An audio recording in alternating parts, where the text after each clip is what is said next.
Child, do y'all not even this whole time? I've been talking this whole time, and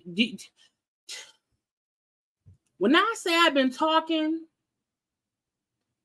and did not realize I was muted, okay? I didn't told y'all off. I didn't told y'all stop talking about me like I'm not here. I done said follow, like, and subscribe. Okay, I done told y'all my signal was crazy. I wasn't feeling too well. I had to get some water because my head was hurting. Child had, I don't know why StreamYard.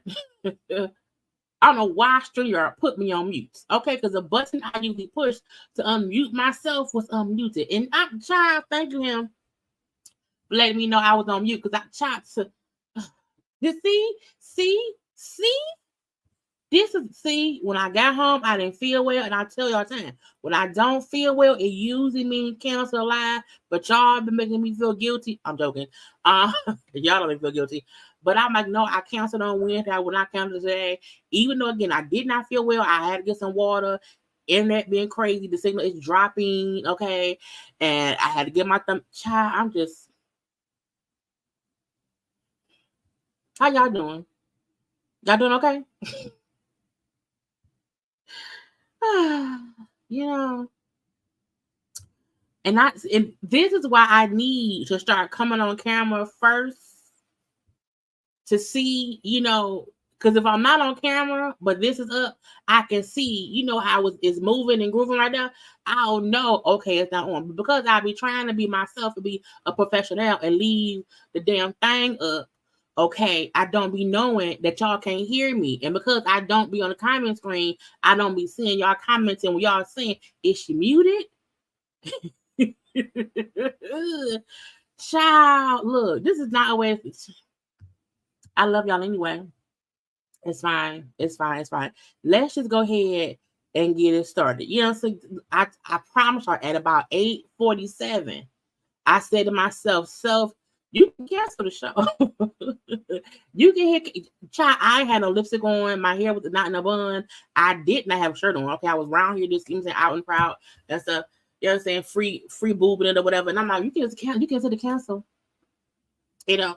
And I was like, no, I'm gonna try my best to come on around here and then, you know, get the story, because I watched, as I was saying, but y'all can hear me because I was on mute. I had to watch Monique's live with Uncle Daddy's son. I had to watch DL Hughley, his thing with the people, who was him and Jason Lee.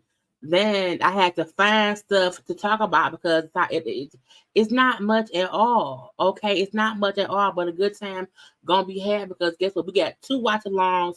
We're gonna watch what Monique and Uncle Daddy's son said and crack at them, and we're gonna watch what DL Hughley said as well. And I got a few other topics. Okay, look, y'all,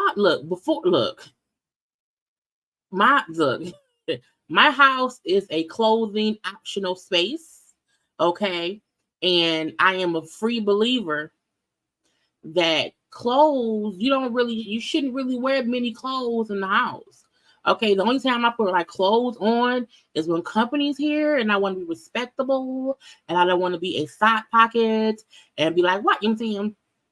I keep it, but before I get on, girl, I have forgotten to put a shirt on. That's really why I always have this up in case, okay? Or I just be off screen, because you do not want to forget, because sometimes you can be sitting here and really not remember that you don't have a shirt on, because I always don't have a shirt on. Okay, I have a bra one more thing. So, child, better late than never. I'm just a woman trying to make it in America. Okay, that's all. I want a pickle. I want a slushy, and I want to get through this live with y'all. I have some things to say. We're gonna get into it because people are here fooling.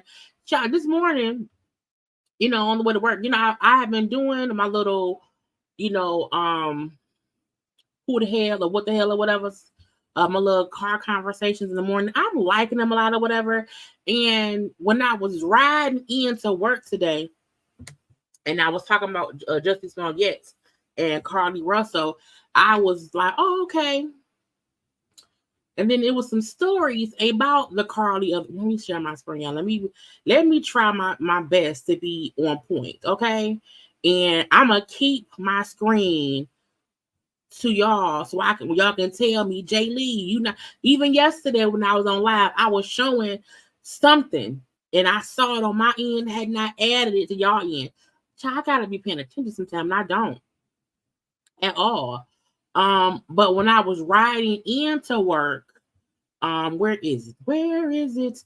I was like, I just talked about her because I was talking about who was, the more hoax villain between her and Jussie Smollett. Okay, and I love him too. This. I think people. I told y'all before, YouTube is changing because a lot of us YouTubers are no longer really liking doing the whole reality TV as much as we used to.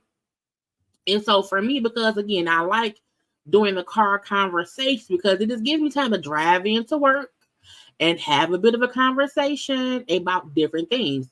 So I've been doing them or whatever. And so today I have the Justice Smollett versus Karla Russell, who was the true villain hoax. Okay. And YouTube funny acting because I have a second page and I do that so I can see my stuff. And when I was on my second page, I could not even see the video I had up for today. So I feel like some of y'all may not even know I had videos around there. Okay. But today I did, Justice Smollett versus Karla Russell, who was the true villain host. I did Love is Blind yesterday. I did Ray Sean, the girl, the TikTok lesbians versus Risa and them. Okay. And there's a couple of things. I have more coming up.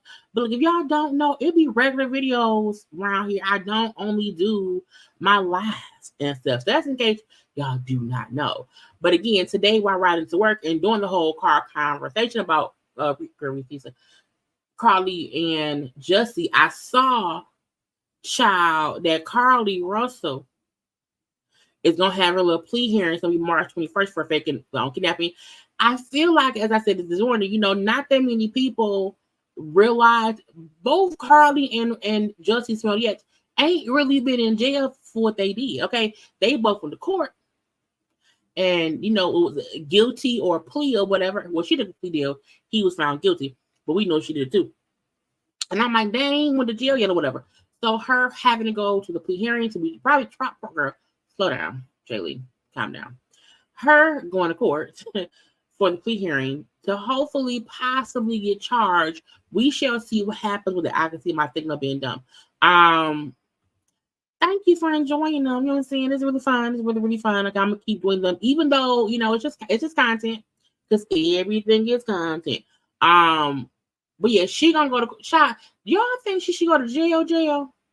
I mean, sentence her to about 6 months, and then she'll do 1 month in jail, and then she got the street cred, if you ask me. But I saw that this morning. It's like, oh, that's kind of different. Also, while I was driving to work, while I was literally recording my car conversation this morning, as I was sitting in the car while I was at a light, scrolling social media, and I'm like, Drea, I was like, child, not Drea being pregnant. I was like, Lord Jesus.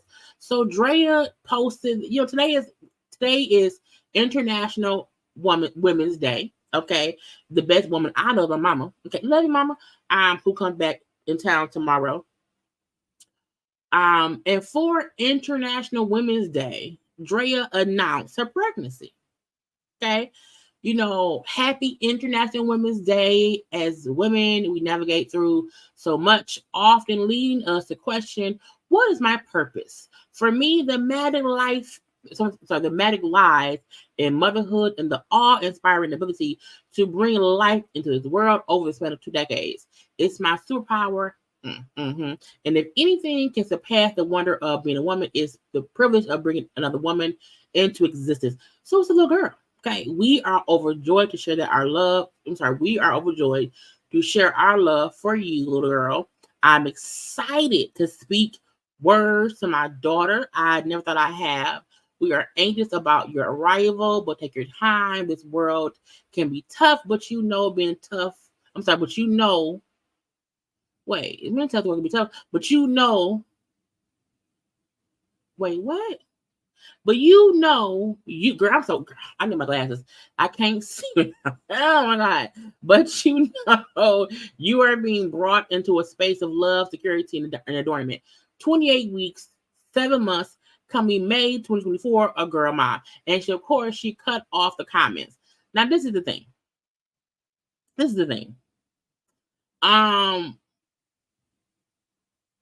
Him, if you still watching, she's 39 and he's 22. What you think? But I don't know if he's still watching right now. Drea did not say who she pregnant by. Okay, all she did was announce that she's pregnant with a little girl. Okay, posted some pictures of it all. Okay, congrats, babies are a blessing and all of that stuff. And we get it, we got it. Okay, baby. She's due in about 2 months. Fine. Okay, the get you gotcha. She never said who. Everybody else is saying, that it is 22-year-old NBA baller Jalen Green. She said that we are overjoyed. Yes, but that could mean her son, her other son. She had 2 sons. Now, her oldest son is around 22 years old.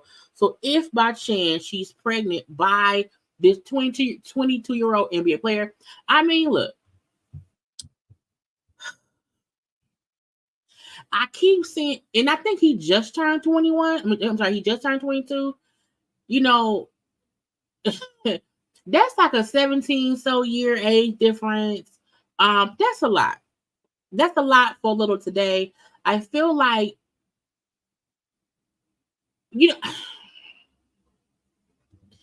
don't want to be judgmental, but I think I'm gonna be judgmental.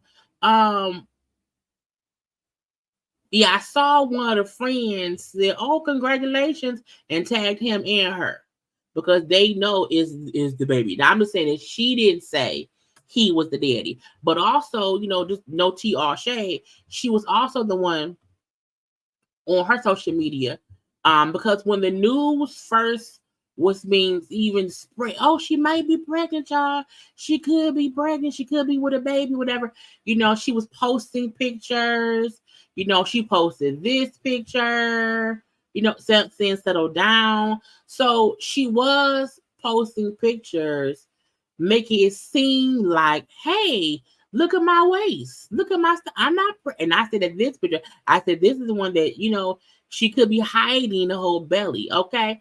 So unlike Halle Bailey, she was trying to say, chill out now. I'm not pregnant. Or whatever. Where Halle did not say nothing. She just kept posting pictures. She was pregnant. But Drea is too, and the big, get you gotcha is people feel like he is 17 years your junior. He is also the same age as your son. This is nasty. They're trying to say that she was grooming him. I'm gonna say this.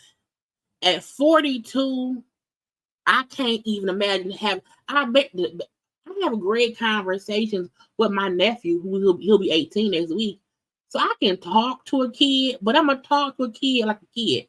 I can't imagine having any kind of feelings for a 22-year-old because I'm 20 years older than him.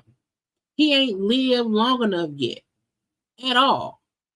Now, just to play devil's advocate, sometimes athletes and people in the industry grow up faster. Okay, sometimes they're a bit more mature. Maybe this man is more mature and they can, maybe, I don't know. I would not want to date someone who's 22. I could not imagine dating someone that's the same age as a kid in my life. That's just weird. They can be friends, okay? They like the same shit. It's weird to me.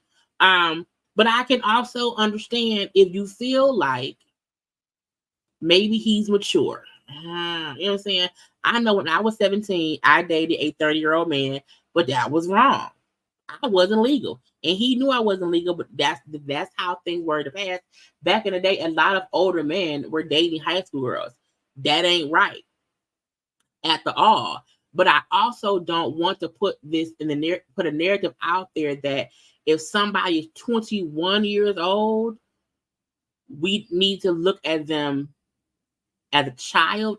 They're just a young adult. So I don't want to say that someone is grooming somebody. But I do question what they have in common. I do question what was the narrative of a conversation that started and ended with his penis and a vagina. I do wonder that. You know what I'm saying? Because again, women mature faster than men most times. So it's weird and questionable in my head, but it ain't my cooch. You know, and if she wants to bring a kid into the world and the daddy is the same age as her son, then that's on her. I would not do it. I would not like it if my nephew, if DJ came home at 20, 21, 22 with a almost 40-year-old woman, me and her gonna fight.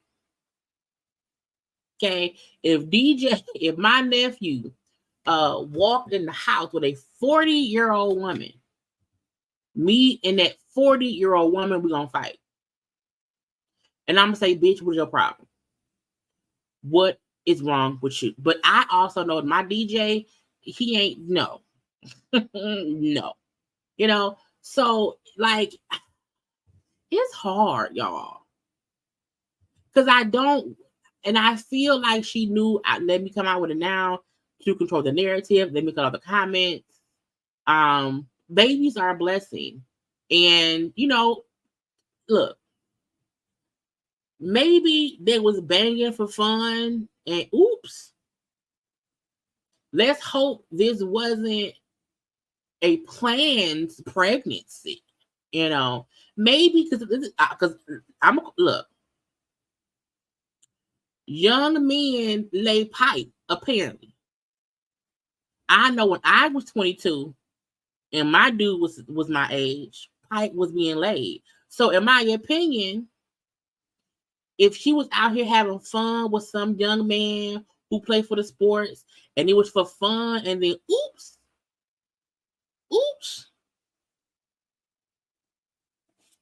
I can get that. And now at this point I'm pregnant. But, you know, to plan a pregnancy with somebody that's so young, who's also an NBA player. Now, truth be told, yeah. And I've seen little photos that he's posted. I've seen little photos the other folks have posted of like if one of them being out and you can kind of see the other one in the background. So they're at least around each other. You know, let's hope it ain't no little Rick Ross, the ex-girlfriend child, found out the hard way. It wasn't forever. So, you know, maybe down the line, you know, things may work out. Maybe it won't. But again, the son, because the older son, I don't know who the older son is by. I don't know that. We know the younger son, who's around 7 years old.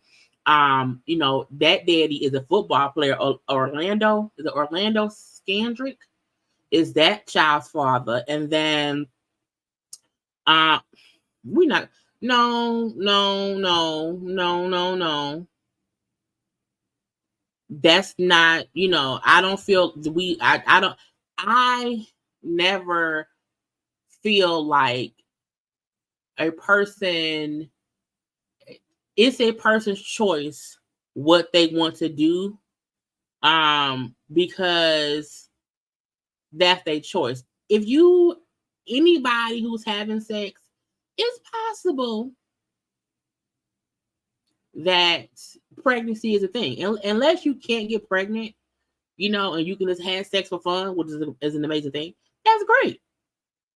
But I do feel like people, to me, I've seen comments, and not I mean the one that's my little said, I've seen comments on social media in general who was like, I can't believe it.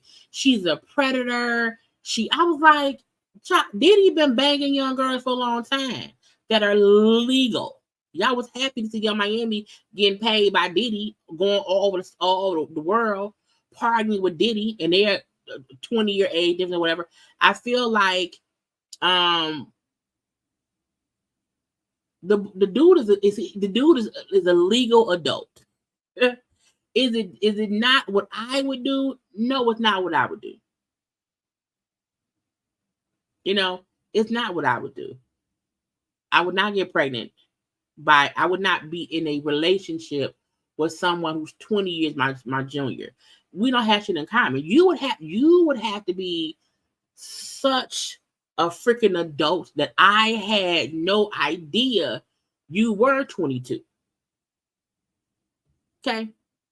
You would have to be like Billy D. Williams. I mean, deep voice, a logical thinker, a scholar. Like, it would have to be an intellectual connection. And I have no idea that you're 22 for it to work. And that's for me to even think of you in that way, because I'm 42. You know, and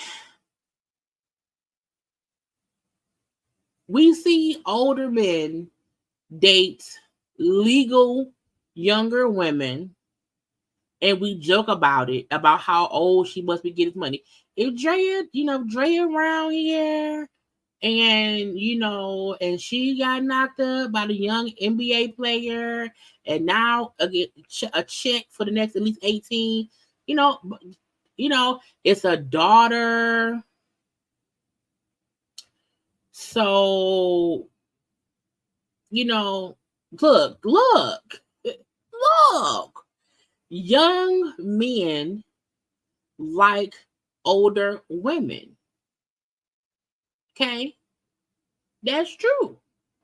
They call us cougars, but again, the Cubs be around here want some of our milk. Okay? And I just feel like, I hope she has a healthy pregnancy. I hope the baby comes out healthy and all it can be all that it can be and everything. But child, they on her ass because she didn't out the pregnancy. Now again, the dude ain't posted nothing. She ain't tagged that man in nothing. I know I do feel like, they're a couple. And look, 39 ain't 60. She not out here being Hugh Hefner. She not out here being Aura of the Kellys. It's a legal young man. Now look, the fact that she's 7 months pregnant, and they said they first were linked about 7 months ago. So we don't know how long they've been dating. Hopefully it was at least when he was 21. Okay. Because if you 38 and he 20, I just need the man to be legal. Okay. I just need the man to be legal. But congrats to Drea and her belly and the baby. Okay. And again, like she said, she never thought she would have a daughter. So I also want to say congrats for that, because a lot of times, as we get older,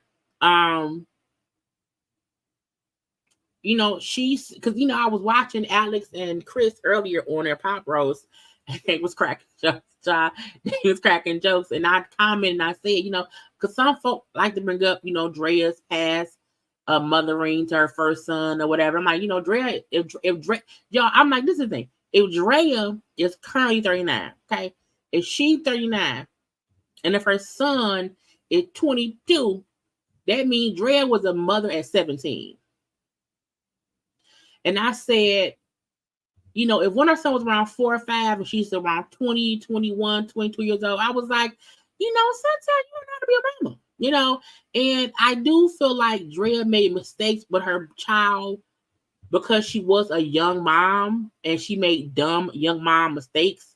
And I don't want to hold her to those dumb mom mistakes of her when she was 20, 21, 22, when she's currently 39. We haven't heard any issues with her we haven't heard anything else since that stuff that happened a long time ago. So hopefully, she would be a great mom to her daughter. Hopefully she keeps growing. Okay. And stuff. So I was like, child, but look, not my cooch. Not mine. Because they just too young. Okay. Speaking of Carisha is child, she feels some kind of way. Now I feel like, Carisha was around here And she, was selling her little clothes or whatever. We don't see her with Diddy no more. And she said, y'all tripping. It's so crazy how y'all flip-flop on people. It's insane and she'll be studied. And I said, what you talking about? And a part of me felt like, people used to, oh yeah, Carisha, woo, Young Miami, woo. And oh yeah, we love what you do. And I do feel like now some folk like they not really feeling Carisha as much. Okay. Now this can mean nothing. Okay. It can mean nothing. It also can mean why y'all talking cash shit about me selling my clothes. I'm an entrepreneur. Why y'all talking about me and I'm not with Diddy no more? So what? I'm single. You know what I'm saying? So I don't know who she meant or what she talking about, but I feel like there has been a change in the atmosphere to where not as many people is around her. Like, yeah, Carisha girl, we love it, do it. And I might well get it together. Now, okay, and we got a few things. Now look, I don't know. First of all, I remember hearing about Jacquees messing around with Deion Sanders' daughter. Then one of his exes was like, oh, he still want me. He still want me. And then the girl, Deion Sanders' daughter and the girl was fussing on social media. Now, I didn't cover none of that because I'm like, I don't know. But now we found out that the girl pregnant. So Deion Sanders' daughter is pregnant by Jacquees. Well, last morning. And now they over there on a vacation. And the caption said, my definition of real love. There she go looking like my future baby mama. I was like, not what? We're gonna make the most of it. Well, not my partner. Great time here. What was the highlight of our trip to you? Highlight of our trip was just being with you every day alone. Oh. No one else. Cheers to us. Now I'm like, what y'all was fussing about the other girl? Who the girl kept on saying he wanted me back. Girl, look, it's only so much I can do. It's only so much I can do. I can't be around here fussing with your ex while pregnant with your baby, and you calling me your future baby mama, and I'm pregnant. Okay. Now I know she also was saying how she was blessed to be pregnant. She thought she may not get pregnant because she has fibroids. Oh, she was showing herself at the doctor, whatever, and whatever. But the point is, a baby's in the belly. I said, not getting Deion Sanders' daughter knocked up, and also having a fuss and fighting on social media.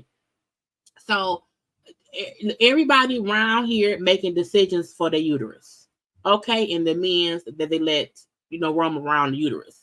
It's not another one. But again, young love and stupidity go hand in hand sometimes, and so we have to let things happen the way they happen, and then move on from that. Because I don't know Jacquees. His voice just aggravates me a little bit.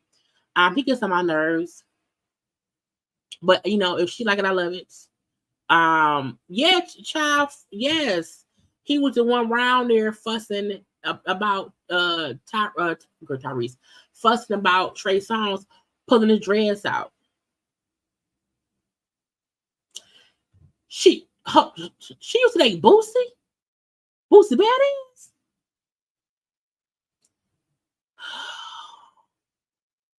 If you go from Boosie to Jacquees, Boosie is so ignorantly hood. He just aggravates my spirit. Like I can't rock. I like the one song, the independent song or whatever. But I like that. But Boosie irks me to no end. But congrats to her on the new baby.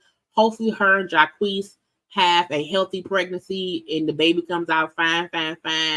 Child, girl,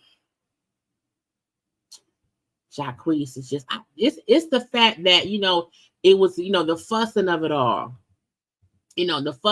all, and, recently, like, don't have me in no shit when I'm pregnant, like, protecting me. The most attractive thing to me in a man is you don't get me in no bullshit. You know what I'm saying? We try to actively keep each other out the bullshit. And even if you see me about to engage in some bullshit, you know, Mom, it's okay. Now, babe, calm down. It's all right. You know what I'm saying? Like, let's live a really calm. Like, I don't want to be fussing. I don't want to be arguing. Like, let's just love each other and chill out. You know what I'm saying? Drink some water. You know what I'm saying? Watch The Temptations. I love The Temptations movie. You know what I'm saying? Like, let's just let's go get us a little drink, little steak. You know what I'm saying? Let's live a comfortable, calm, relaxed, stress-free life. I don't want to be fussing with no bit. Why? No, not, and especially not by somebody pregnant. But these kids these days, child, they don't know no better. Child, this was his man name, child. I didn't forget that fast, Lord Jesus, my brain. Shannon Sharpe. Shannon Sharpe was around here discussing the money he made from the Katt Williams interview. Straight to the bank with it. So you get your last off, but on the back end, it ain't nothing but a blessing on you coming your way. And you know, we talked about this, Ocho. Everybody was talking about, well, how much money I made doing the Katt Williams interview.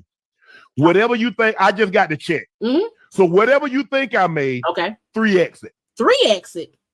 3? What up, no stress? Let me see. So if you think I made 500,000, 3x it. You made 1.5? Let me if see. you think I made $1 million, 3x it. You made 3? If you think I made 2 million, 3x it. You made 6? Let me see it.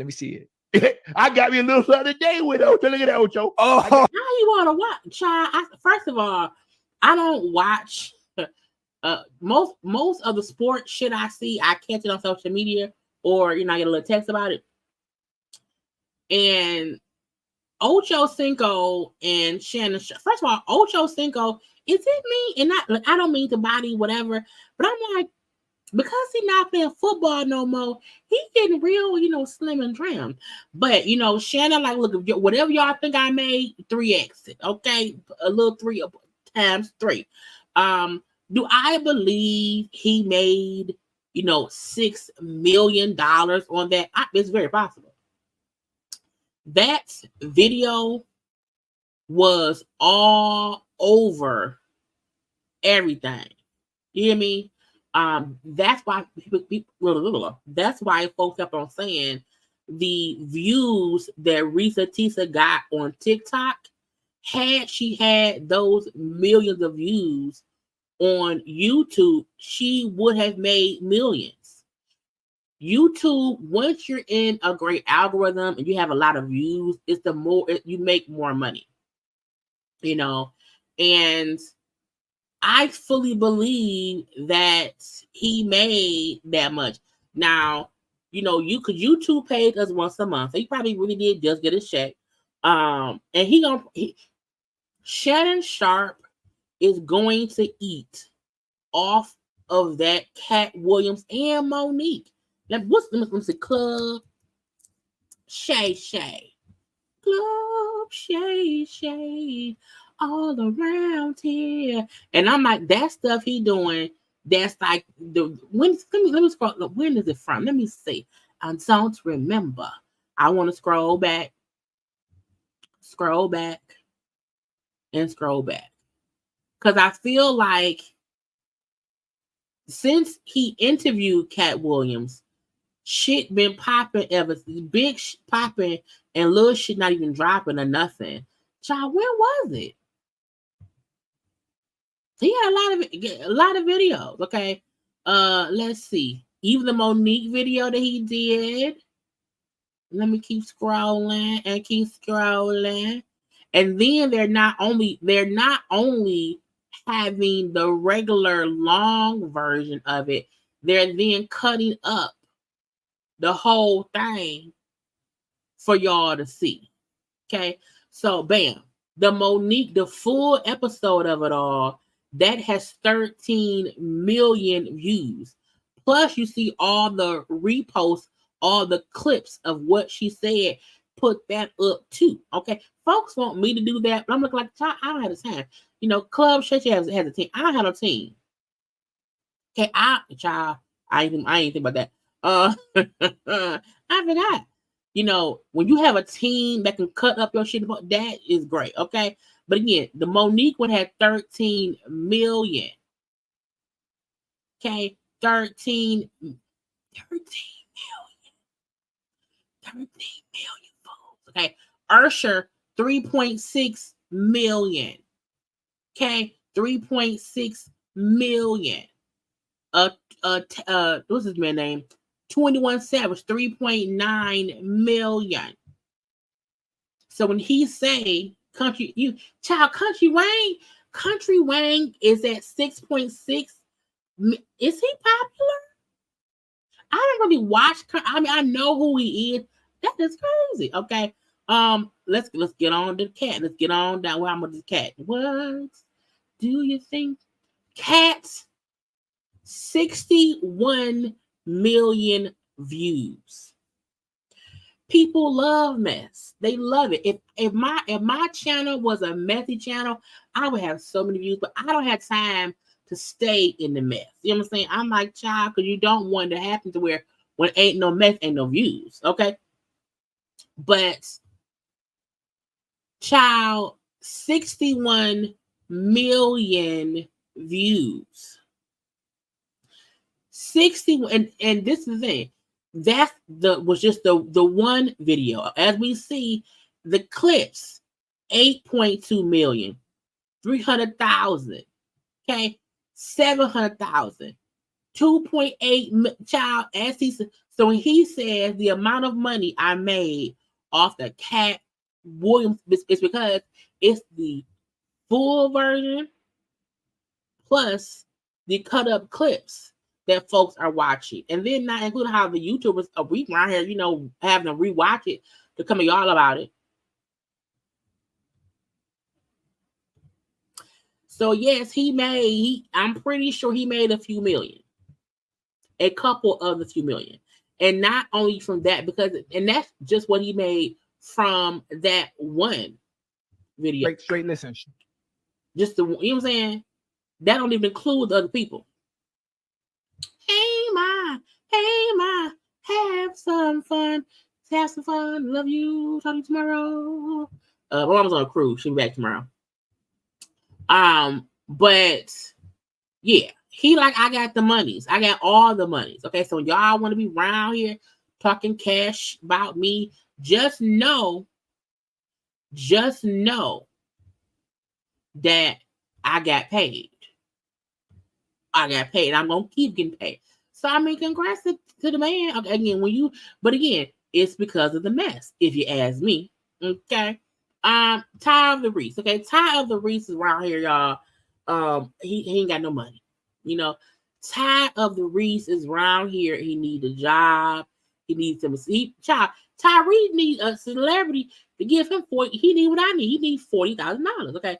So Tyrese told the judge, look, judge, I cannot afford to pay $10,000 a month in child support. Okay, I have not been booking jobs as usual. Okay, my income has decreased to less than 20% of what I will earn in 2022. That be the get you got there for celebrities. It's the thing that, you know, if you have a kid in 2010 or whatever year the kid's born, and in 2010 you got a TV show, you got these movies, you have the music or whatever. If you're not consistently making that same money at that same level, you can't afford certain things. You know, I do understand that sometimes the money that they will pay this, you not making that money like in 8-9 years or whatever. With Tyrese, I also feel like Tyrese was around here wasting money in court. Tyrese can't afford child support because Tyrese also has all these legal fees. You know? And I feel like it's unfortunate that his income has dwindled down. I also feel like the reason his income has dwindled down is because of him and his antics. Tyrese has been so focused on fussing with people and, you know, just being just a bit insane. And I don't mean clinically, I just mean like it's been all over the place. And he also, I think, you know, and sometimes, you know, Tyrese, I think, was at a point in the past where the money was rolling in. You know, he was popular in this and he was in that. And so I think it was a time where he was around here just spending money. And he's not in that same tax bracket anymore. And now he's having to admit, I can't afford this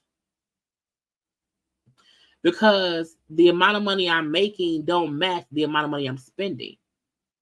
And if you make $10 million, let's just say this, let's make another thing. If you make $10 million, but your expenses is $300,000 a month, but you are not consistently bringing in 10 mil. You made 10 mil here, maybe 2 mil there, you know, little bit, and your spending is insane. Like it's gonna catch up to you. So, child, I can't deal with y'all. Sorry, the beanie is up beard. Bust it open. Anyway, you know, I feel like Tyrese really should have seen this coming. You know, I feel like it never feels like Tyrese has ever seriously thought, I'm gonna have to pay this money, so maybe I should not keep going to court and spending, you know, $100,000 in lawyer fees when that could go towards just paying the damn child support. And then once you really are not able to pay it because your income has really went down and you then have to go to court because you can't afford it, the judge will say, well, he has been paying $10,000 for, you know, say 2-3 years. He isn't working as much. Let's reconsider, and then it'll be lower. But he's been fussing and fighting $10,000 ever since the beginning, since day one, you know. So, child, hopefully somebody will send me $40,000 and will also send Tyrese the money too. We both want it. Okay, the difference is Tyrese still got more money than me.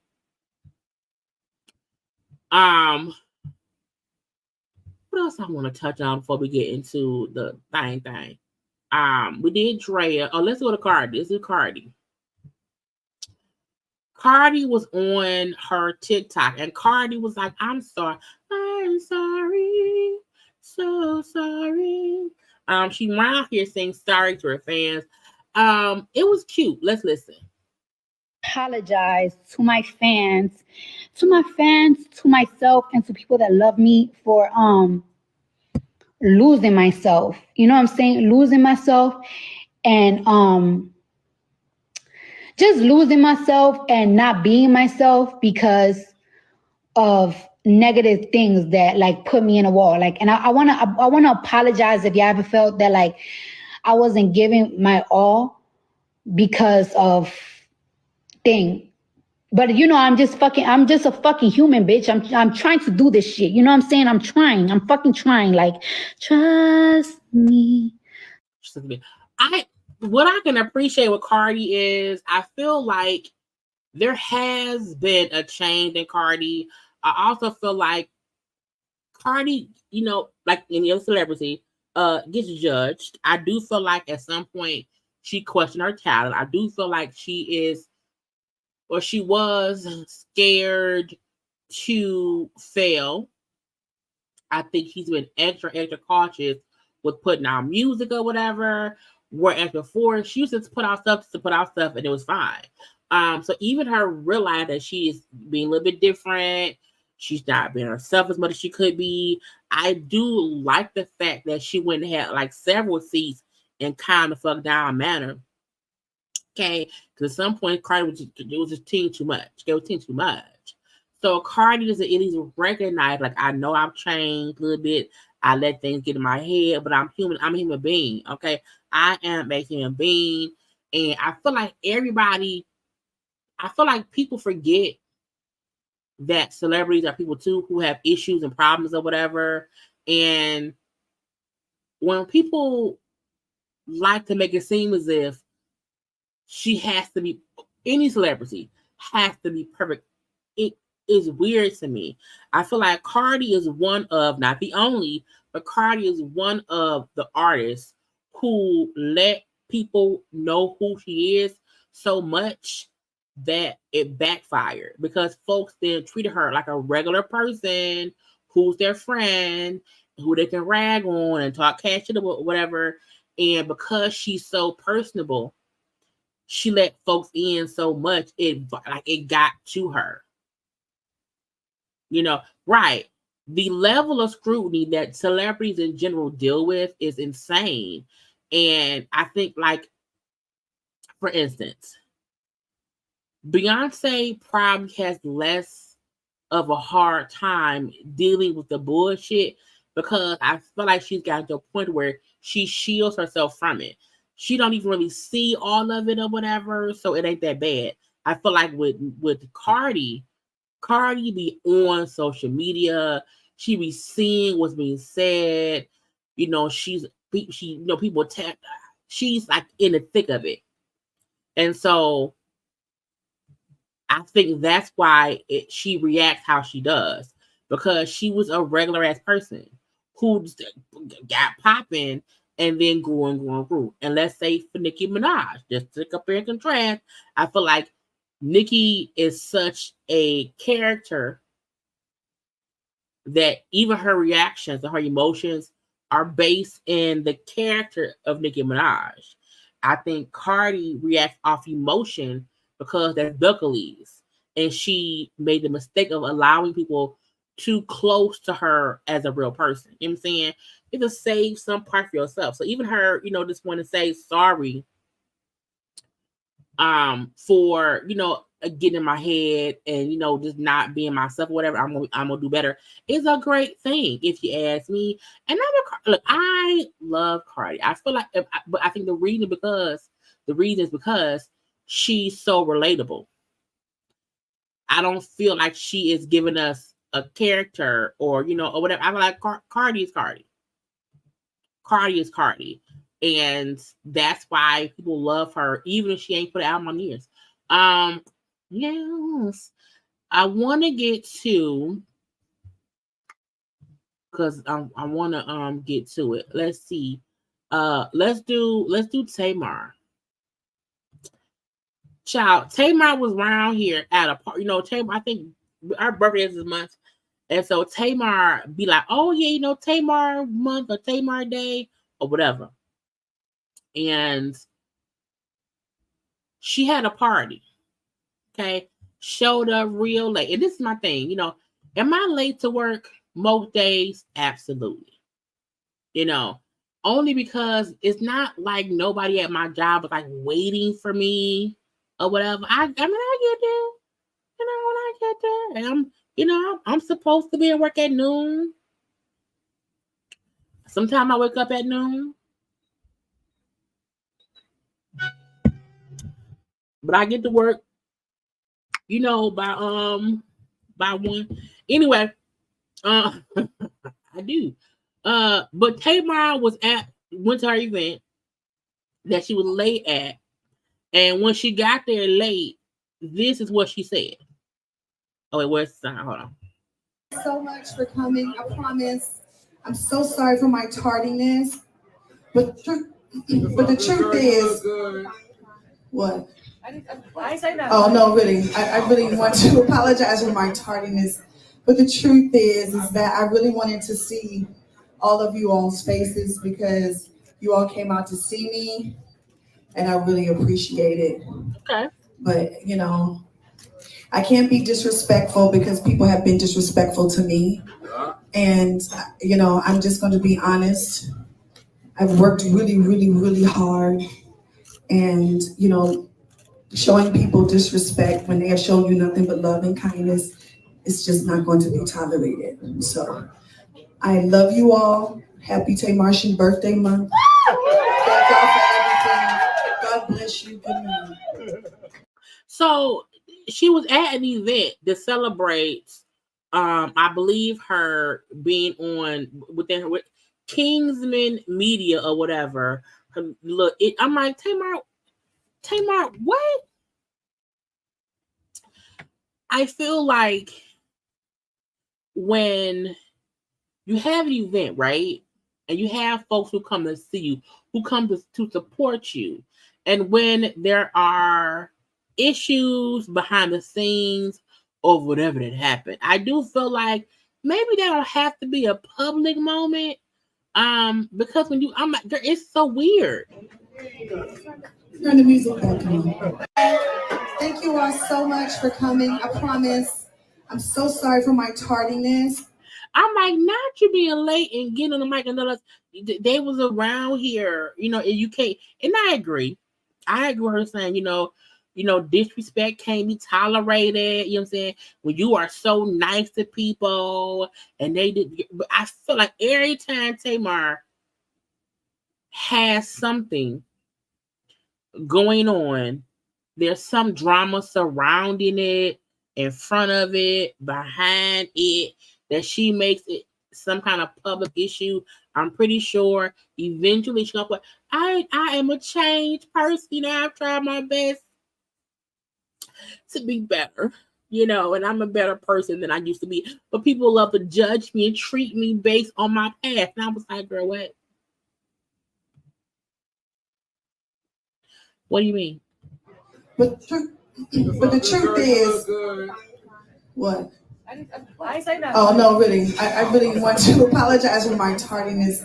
But the truth is that it's like, no, ma'am. This hey y'all, look, child, a hard time was being had. Yeah, I'm sorry for being late.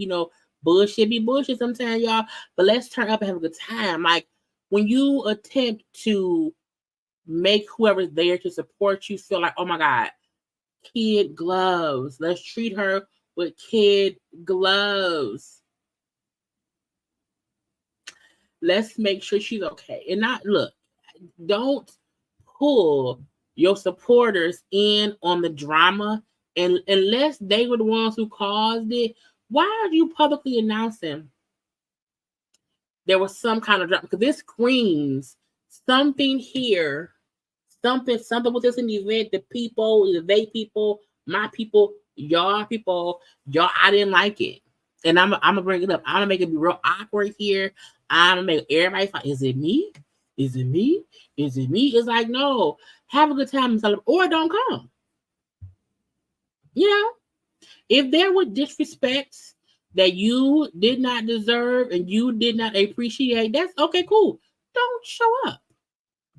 Show them that way. Show them by not stepping foot in that place. That's what I would do. But that's just me. Because I'm like, it be some B of the S. It be some B of S. Now I want to get to, because we got an hour in, we'll get into DL and Monique. Y'all take a little second. Y'all, I need to go get some water, some ice. Give me about 2-3 minutes, y'all. Y'all dance around with Tamar. Okay, and now I'll be back and like the video.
And I'm back. Okay, I had to get me some ice water. Anyway, I hope y'all enjoy Tamar dancing. Not an ant booty. Y'all so silly. Wait, let me get into it. So, I'm gonna get back on the screen. There I am. Monique and DL. Where is the thing? Here we go. Y'all, Monique and DL have been beefing. One, it's been years, okay? Publicly on social media, it's been since 2022 when Monique was, fussing with him at the concerts or whatever. And then she went and they kept going live back and forth with each other. And I just keep hoping it'll end, but it won't. Okay. Now, DL, where can I start? Because we know Monique went on Club Shay Shay, said what she said, DL responded or whatever, went off on her. Now, DL did not go on Club Shay Shay, as far as I know. However, he did go. Club Shay. He did go and was on the Jason Lee show.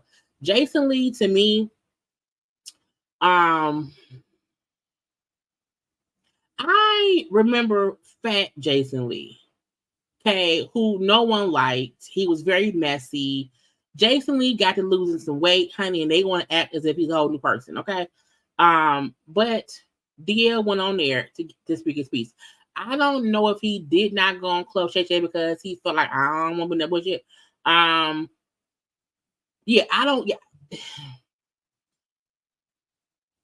When was the last time I watched? I don't even follow the Hollywood Unlocked YouTube stuff to even see his interviews. I watched a majority of the interview that he did with DL, mainly to get what DL said that made Monique respond.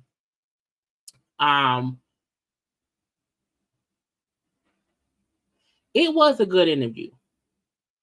I did feel like Jason was asking messy questions. However, there were questions that were pertinent to what is going on, what's going on with him and Monique, and for clarity's sake or whatever. And he mostly allowed, DL to answer the questions. And then he would just have a couple follow-ups that would make him go a little bit longer. So this is the part where DL is speaking about the stuff with him and Monique. And while I know some people do not like DL, some people do not like Monique, I am an equal opportunity listener, meaning depending on what's going on, that's how I have my opinion. I don't think that DL and or Monique are 100% right or wrong in the thing. It's just some stuff I agree with her on and something I agree with him on. With her and the pay issues for women, I get it. For her issues with Tyler Perry and them, I get it. Her versus DL, I'm on DL side.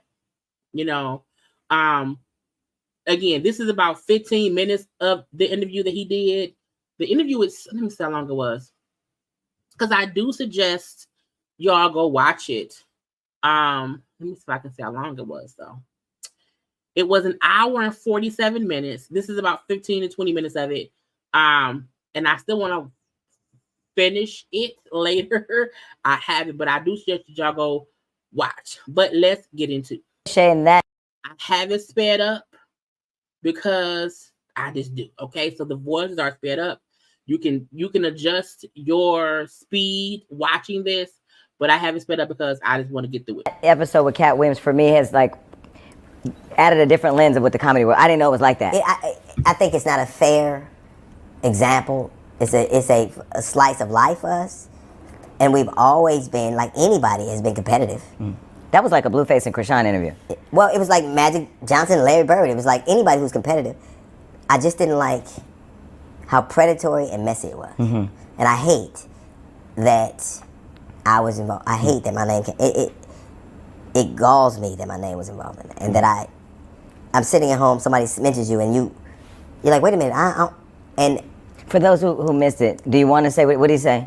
Well, here's what I will say. Yeah. That whatever was said is not for me. Yeah. Whatever was said is opened up a wound in my daughter that we're arguing about right now. I've never had much in my life, but the love of my children I've always had. And something jeopardizes that, I can never forgive you for it. Now, a lot of people just for some bullshit. A lot of people feel like, because let's be clear. I still feel like Monique bringing up anything about what his daughter went through was dead ass wrong. I feel like even her notion that, well, DL mentioned it first, he has the right to. I feel like the fact that Monique continuously doubles down and keeps repeating the shit, which we'll get into in 1 second, is some bullshit. I feel like DL Hughley in this aspect of this, in this, I don't, when sometimes we will be discussing one thing and y'all would say, but DL Hughley a lot.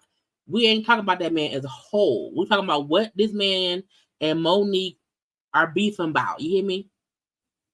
And him saying, because they were discussing how, comedians are beefing based off that Katt Williams interview or whatever, and how it caused so much controversy. And DL is saying, I hate that my name came up. Like, for what?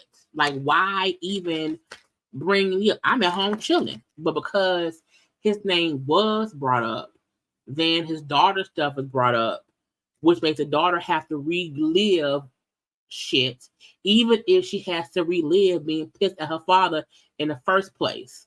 It's the same way that folks say on TV, on like the Housewives of Atlanta.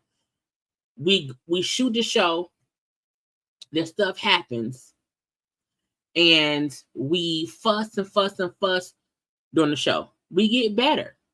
We move past it. And we good. However, the show then airs, and then I'm pissed off again. Because when people bring up something that happened, that it did cause a rift, and even if you've moved past it, sometimes somebody else bringing it back up, it recreates another fight. You know what I'm saying? And I feel like that's his point. I don't think his point was ever that Monique is the reason my daughter's trauma was exposed. That's not what that's not what it is. His point is Monique keeps bringing it back up, and it keeps causing issues because then it's a conversation. Because you keep bringing it has nothing to do with you. Like, why do that to me? You know what I'm saying? It's the fact that when even in marriages, if you and your husband had an argument or whatever, and y'all got past it, but in 2 years, your kids say, Dad, remember that time Mama cheated on you? What? And you pissed again because somebody brought it up for no reason. That's why DL is pissed at Monique. It's not that he blames Monique for the original pissed offness his daughter had for him. No, his point is we had handled that. We were handling it as a family, and you chose to bring it up and use it against me. And by you doing that, it caused beef again with me and my daughter. And you reopened that wound for her. Period. And even when he told the story of the daughter, the story that Monique reposted, it wasn't him telling the story of what happened. It was him saying, I regret that when my child came to me after the fact and told me something that happened before, I couldn't believe it. It was him admitting his mistake and how he had to work at getting good with his daughter again. Monique took that and then ran with that shit. And that's the crazy thing. Yeah, it wasn't even recent. It wasn't recent. It was from an old interview, and Monique purposefully posted it in the wrong context to make people feel like he knowing. Y'all know, I as a child, when I wasn't even in school yet. I was 4, 5, 6, 7 years old. So from those years, because I'm an adult now, so it's fuzzy for the year. But y'all know I was touched as a kid. You know what I'm saying? So I speak from experience. Because I didn't tell my mom until I was late teens, early 20s. If YouTube knocked y'all out, come on back in. I thought it just knocked the thing off. So Monique came from a place that was like, oh, he knowingly knew this was happening and a friend of his was doing it. And because he cared more about the friend, he ignored it, which makes him look like a monster. The way she worded it made him look like a monster who ignored his child and in real time did not protect his child. I've always said there's a difference between you knowing in real time that someone is hurting your child and you just say, man, I don't care, you lying. That's one thing, versus your child telling you after the fact, years later. And it's not that they don't want to protect you from that person, is they don't believe, they can't accept it happened. They can't accept that somebody did something to their child and they could not protect them. You know what I'm saying? But Monique put it out in a way that made it seem like some grown man that DL was friends with, was around here, diddling with the daughter, and he didn't care and blah, blah, bloop. She then made it seem as if he was the one talking about it, and that wasn't what it was. And because some people don't do their due diligence and go and look at what he said, when he said it, how he said how much he regretted not just taking it serious. Yeah, he said when his daughter told him years later, he downplayed it. It's like, oh, those just kids being kids. And that's why the daughter was pissed. Not because he knew it was happening, he didn't stop it. Not because it was a friend of his, because it wasn't. It was a friend of the daughter of the family. And that was what happened. But he even said then in the interview, because I think the last time I tried to play the clip, I got flagged. I don't want to play it.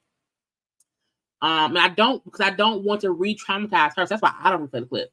But it was still him saying how much he regretted, not just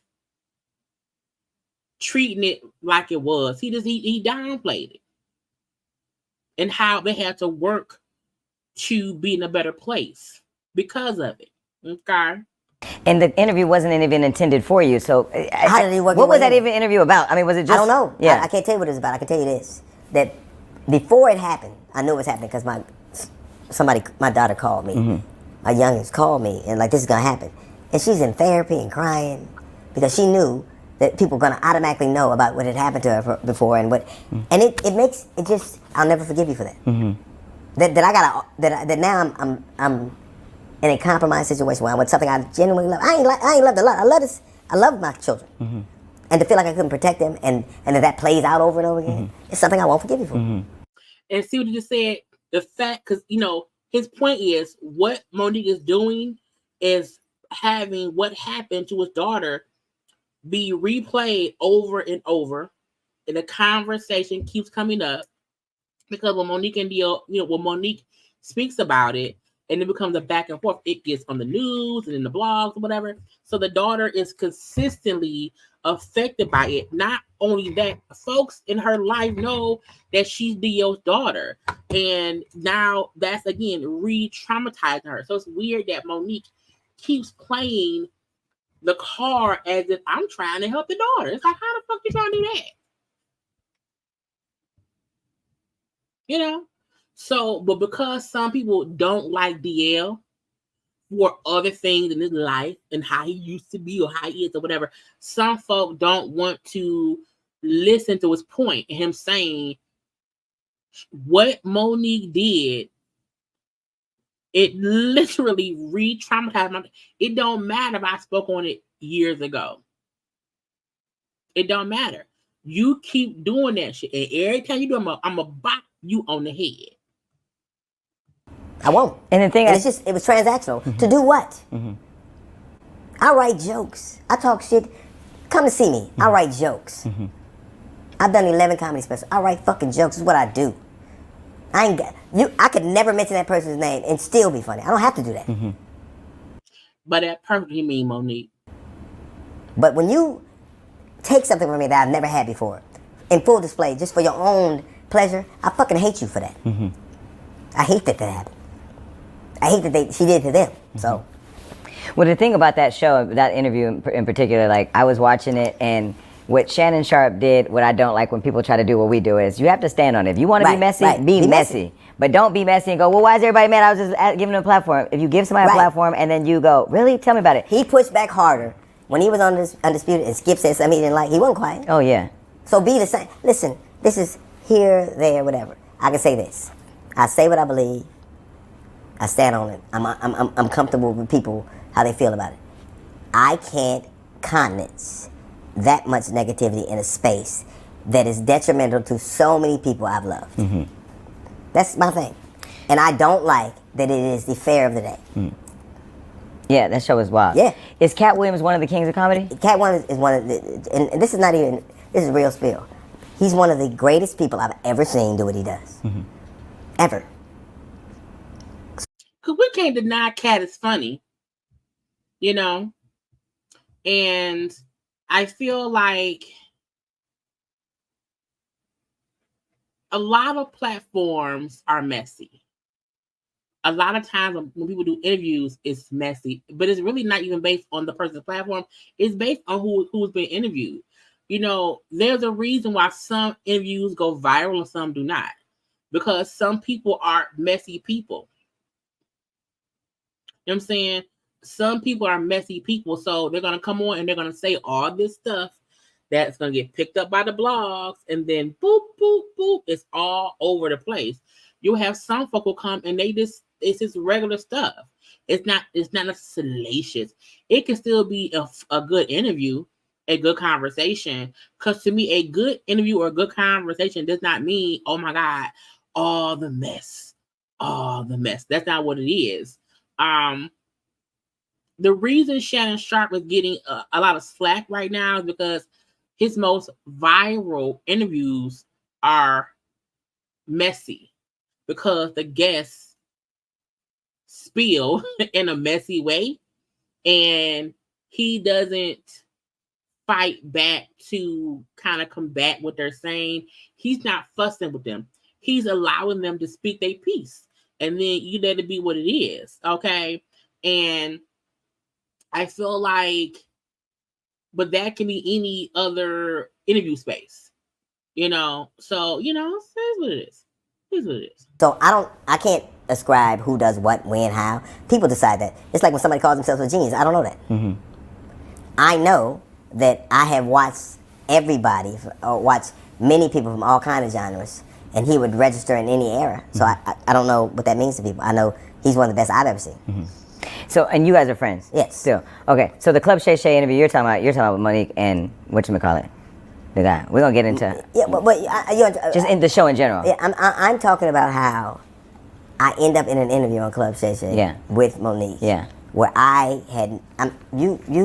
why am I in this? I remember when, I recently on my podcast talked about Monique because Monique was going to come on one of my last shows and she had privately recorded Tyler Perry and she sent me the audio clips and she wanted to put it out, but she wanted to do an interview. And then they didn't come and then they were supposed to come. It was a mess.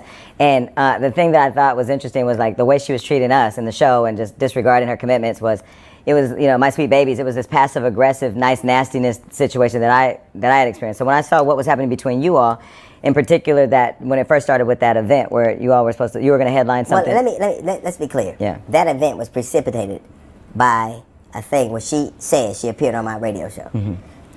I really wish they would air the "Would You Rather" thing. I want to hear were they joking at first? Were there any other awkward, pauses? I really want to know what that interview deal wasn't there. A part of me really wants to know what it was because it's like she's been mad since then. Monique has been mad since then. So I really wonder what else besides that one thing can make her so mad for this long and for it to go this far. I wasn't there. They played a game. They played a game called What Would You Do? Mm-hmm. And she felt so insulted by that game. So in the game, she was given the option. And I can't even tell you what the question was because I wasn't there. I got it. She went on your show. You were not there. I wasn't there. And she played a game that all your guests play, right? And the game, as you talked about, Would You Rather? And she was asked if rather would her husband, manager, and sidekick, who's always standing next to her in every video, Sydney Hicks, would have protected sidekick, child, Uncle Daddy's son. Sex with Precious director Lee Daniels or unprotected sex with video vixen Karen Stevens, who's Superhead. Right.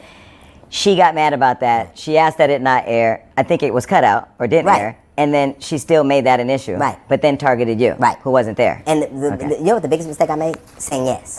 To cutting it out? No, saying yes to having her on the show. Oh. Because you got to remember, at that time, she wasn't welcome very many places. Mm-hmm. And I think sometimes people may forget that. Well, not that it matters, sort of, kind of. But even him saying, my mistake was just saying yes. That at that point in time, Monique was, as she say, blackballed. She wasn't being interviewed much. And I said, yes, come on the show, whatever. It's fine. I wasn't there. But it's fine. She's here. A part of me still feel like as a comedian who we're used to people doing, the jonesing on people. I wish she would have had some kind of comedic clapback that cussed them out in a very good way. Okay. Because I get being offended that someone is asking you about your husband having sex with a man. That is very offensive. I really get it. I also feel like that's because of the rumors that was out at the time about Monique's husband.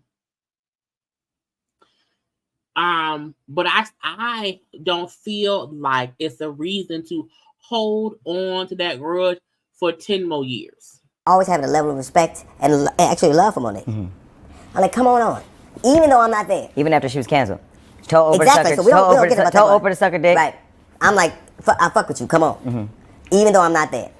She says she didn't want the bit to run. The bit didn't run. Mm-hmm. What are we arguing about? Right.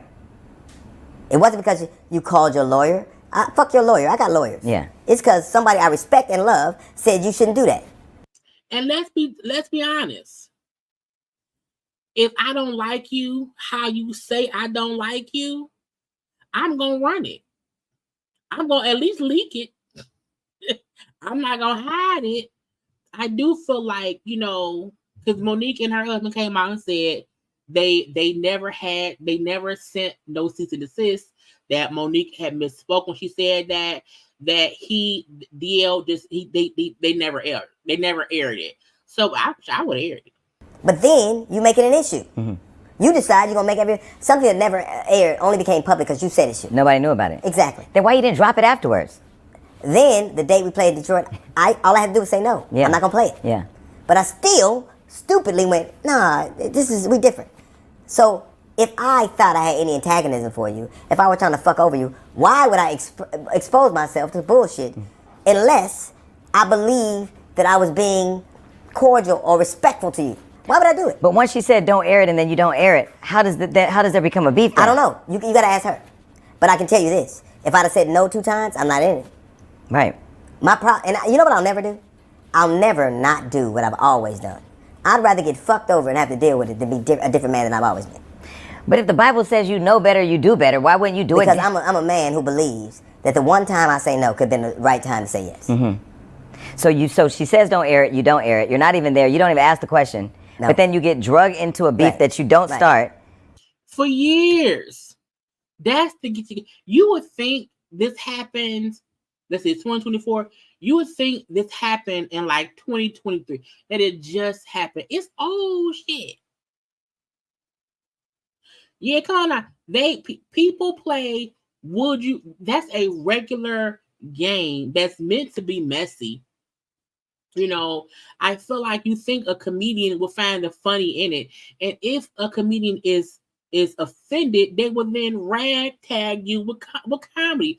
When Katt was on that radio show with Wanda, and Wanda tried to rim him or rig him or go off on him or whatever about his hair and him being in prison, and even though he did not find what she was saying funny, what did he do? Comedically, he ruined her ass. Comedically, he went off. He didn't get pissed and say, don't air this interview. No, he did what comedians usually do when somebody tried them and learn, don't try me, try Jesus. You know what I'm saying? I respect people who feel like you went too far. I'm a nice person. Y'all know when y'all go too far, I cuss y'all out. I love y'all still. I cuss them out. And for comedians, I feel like if somebody play in your face and you are offended, you don't say, I'm gonna call my friend. I'm gonna call my friend DL. I'm gonna tell on you. I'm gonna tell them what you did. No, as a stand-up comedian, a veteran in the game, I'm like, how did Monique not go off? Come on now, yes, tell the truth. Child, Monique, look, I do cuss a lot, but I can have a full conversation without cursing. Monique be cussing. Okay? And she has dirty jokes. Okay? So I do feel like it wasn't as if Monique was a pastor's wife, that she hosts the children's choir, that she's a nun on Wednesdays, okay? That she holds the hem of Jesus' garments and his blood has made her whole every day. It ain't that. I'm like, you are a comedian who has a foul mouth, who can cuss folks out and go off. You told Oprah to suck your dick. Okay? You told Oprah to suck it. So to me, I can understand you not finding that joke funny. I get that. However, the way, and I've always said this, I said the way Monique handles things is what I be disagreeing with. Be the comedian and go off on them. And then tell DL, I cussed your folks out because they was on some bullshit. But the fact that she is upset with DL when he wasn't there and has held on to that disdain for him for all these years, it speaks volume about Monique and only this instant. And did that come out before the event that you were headlining that you brought her into? Listen, here's the truth. I ain't gonna work with nobody I don't wanna work with. I won't do it. Well, you don't have to. I won't. Yeah. How did we get on the show together? Mm-hmm. Unless I said yes. Mm-hmm. If you were the headliner, I didn't need you to say yes. Mm-hmm. I didn't. Mm-hmm. I didn't even know anything was wrong until I was on stage and she was shitting all over me. And the first thing I said, my manager came. Wait, while you were there? I had no idea what was happening until my road manager Lou Oliver came up and sweat was on the top of his head. Man, this motherfucker crazy. I had no idea what was happening. But you're in the building. I was in the building. And she's on the stage upstairs, talking shit. But I had no idea. Here in Detroit, Detroit job, we had time here. But Monique has said at one point that she knew she would, get him back when he least expect. She planned that shit. I had no idea. I come downstairs, he tells me what happened. I go downstairs and I go, what was happening? Here's her problem. Here's to me. Fuck me. Fuck everybody. Write a joke. Yeah. Be fucking funny. Mm-hmm. Be funny. You asked for this Netflix special, and then you shitted the bed. You didn't tell one fucking joke. Right. She did not. You cussed like they were giving you snacks after every time. Not cuss up for snacks. I want a pickle. Not cuss up for snacks.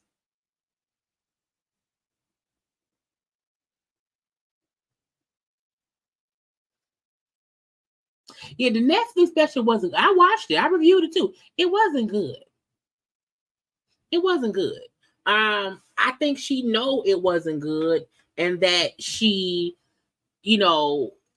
just felt like, but people watched it, but it wasn't good, y'all. That's what you gonna do, and I feel when Monique does comedy, or when she's done it recently, it's been the same kind of thing. It's her who she mad at, and that's really it. It wasn't. So don't sit up and tell me. And here's the thing: she made a great point about how women are not appreciated. Wait, can we talk about the Netflix special? Wasn't good. It wasn't, and here's my problem with that: you were not DL trying to give Monique credit, and then Jason say, "No, let's discuss how thing wasn't good. It was horrible." Right when you raise the point that women aren't appreciated, they're under respected. That the onus one's on you to be even better, to be worth every minute of it. It was the most unremarkable bullshit I've ever seen. Fuck being mad at me or Tyler Perry or Oprah. Write a goddamn joke. You got a daddy and a pen. Her manners are daddy. So don't be mad at everybody else. And when she was on talking about my trailer caught on fire, maybe it's from the sparks from all the bridges you burned up. You know how God used to talk to his people with fire. When the bush caught on fire, God was saying, "Hey, look, that's enough." Yeah. Not God said trailer. It was God. So no, I'm not. What I'm not going to do, I have tried to be as cordial as possible. Now, I got beef in my own fucking circle because of some shit you decided to do. So now we have to finish the goddamn dance. So you're at the Ooh, yeah, he was mad. venue, you're in your thing, getting ready to go, your headline, and you welcome her into your world. And she's in the midst of me for 15 minutes. But then when you found out what she said, then you went out there and did what? Did you respond? I told jokes. You did, yeah. Because that's what I do. But you didn't bash her. I said, "What the fuck happened?" Yeah. I said, "What did I miss?" Yeah. And she sat there on the side of the stage, waiting for me to implode. I'm a fucking man. Why would I? And I despise the notion that somebody dragged my name in. The only reason I'm in these conversations is because I said yes to you when I shouldn't. When I said yes to you when everybody around me said I shouldn't. If I'd have said no, we ain't having these conversations. But because if he would have said no, Monique would not have been on his radio show. Which means she would have never been mad at him, and she would not have drugged us out, for as long as she had. I believed you were worthy of grace, I gave it to you. And 2 times, you made me the impetus of your anger. You on a show, somebody says something to you, you don't like it, I kill it. I say yes to a gig, I shouldn't say yes to me, you get mad about a contract. I wouldn't take a gig if I didn't know what the deal was. I should have took the gig, but I didn't. And I will never let somebody put me in a position where I'm not who I am. I will always take the L for somebody I believe. When you take a gig with somebody and it's your gig, where do you go? How do you go after that person? You go before that person. So why was that her ego? I can only tell you this. Everything I've said is what I believe to be true. Everything else is something else. And the only reason I'm talking about this is because I hate it coming up as a narrative.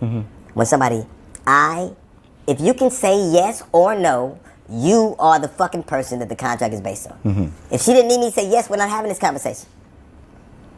Right. I never need to work with her. Never.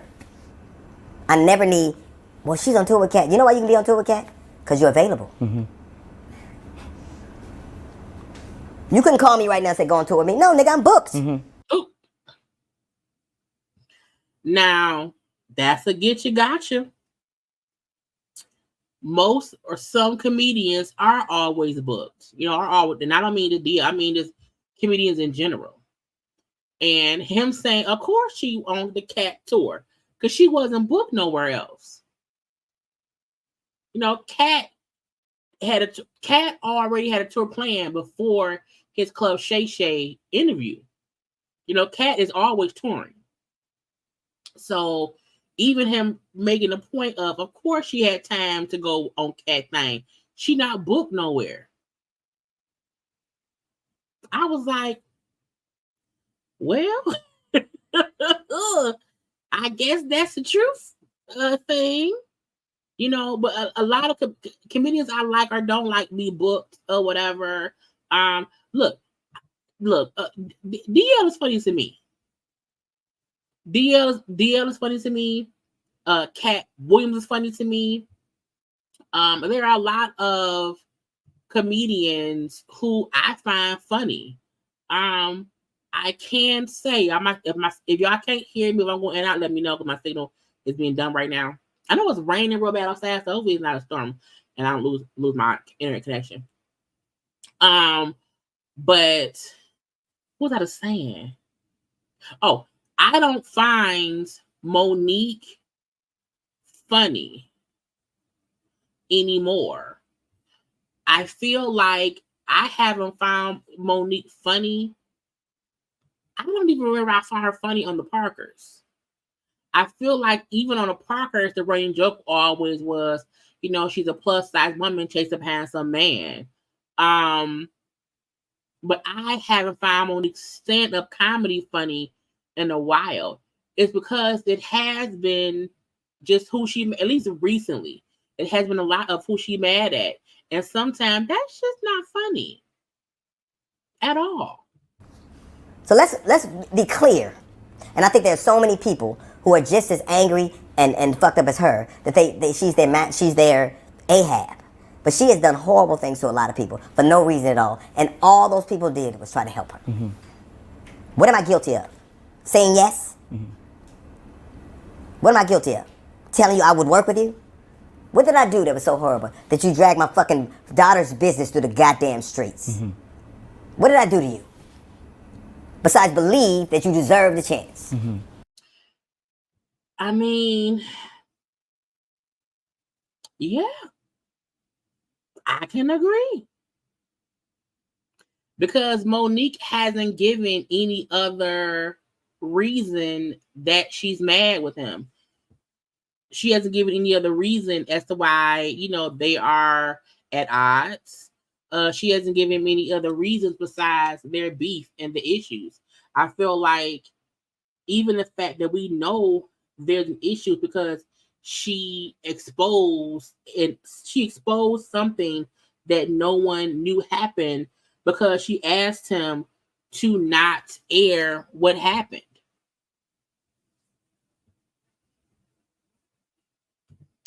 She was funny when she was immature. It was funny when she was immature. Not that daddy son raised her, and the jokes and dried up. Jokes and like she. It's sad. Is that a horrible thing? But I think it's the very thing that makes us as a culture go, I ain't fucking with y'all. Right. You know, and which is the bad. And it makes me not want to fuck with nobody else. But I'm a fucking man. I'd rather take it on the chin. Mm-hmm. And, well, no offense, I'm talking to... As I said. I really would. First of all, not gonna... Be careful.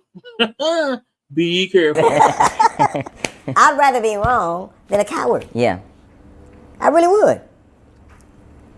So, you talked about it, I wasn't going to bring it up, but since we're there. So, she brings up your daughter having gone through a very personal experience where she was victimized. My daughter's so angry with me, she hasn't spoke to me in weeks. Still from that? Yep. But it wasn't you that brought that. Doesn't make a difference. When somebody's gone through something, they don't want. It's their trigger. And when they're triggered, what do? Yeah. Yeah, you lash out. Yeah. And who's the best person to lash out? Me. But why are you the bearer of that burden? Because I got a daughter I love, and she got somebody she needs to be mad at. Mm-hmm. And I think that's the part that people be missing.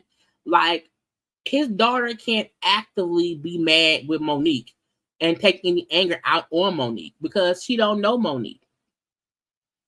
And when your father was the person you were originally mad at because he did not believe you and y'all got over it, but now it's brought back up. She's re-mad because I was telling you really did say I was mad at you. And the daughter's pissed because it brings up the trauma. And that's the part that Monique keeps bringing up. That's the way it goes. And when Monique put that business out there and the way she did it in a very nice, nasty, it's that throw your rock, hide a hand. I don't know how to explain passive aggressive way. No, it's not passive aggressive. She intentionally did that. She did. Because I have no idea why. And what I don't understand is why my daughter's trauma would win an argument for you in a contract dispute. Boom. Because that's when she brought it up. The fact that again, y'all, if it sound weird or if it's being slow, my internet is being weird. It was raining outside, so I don't know if my signal is being done. So hopefully y'all can clearly hear me. But Monique brought up the daughter's trauma in response to her beefing with DL over the comedy show they did and who was supposed to be a headliner. You know what I'm saying? Now see, this is the thing. Now what does this have to do with the price of tea in China? Now, during this interview, they discussed him cheating on the wife. So I wanted to point out, even though that ain't what it's about, I want to point out they discussed that in his interview, and DL has never shied away from that conversation. So, he talked about that too. But we talking about him and the daughter and Monique bringing up the daughter's trauma, which had nothing to do with her and his contract disputes.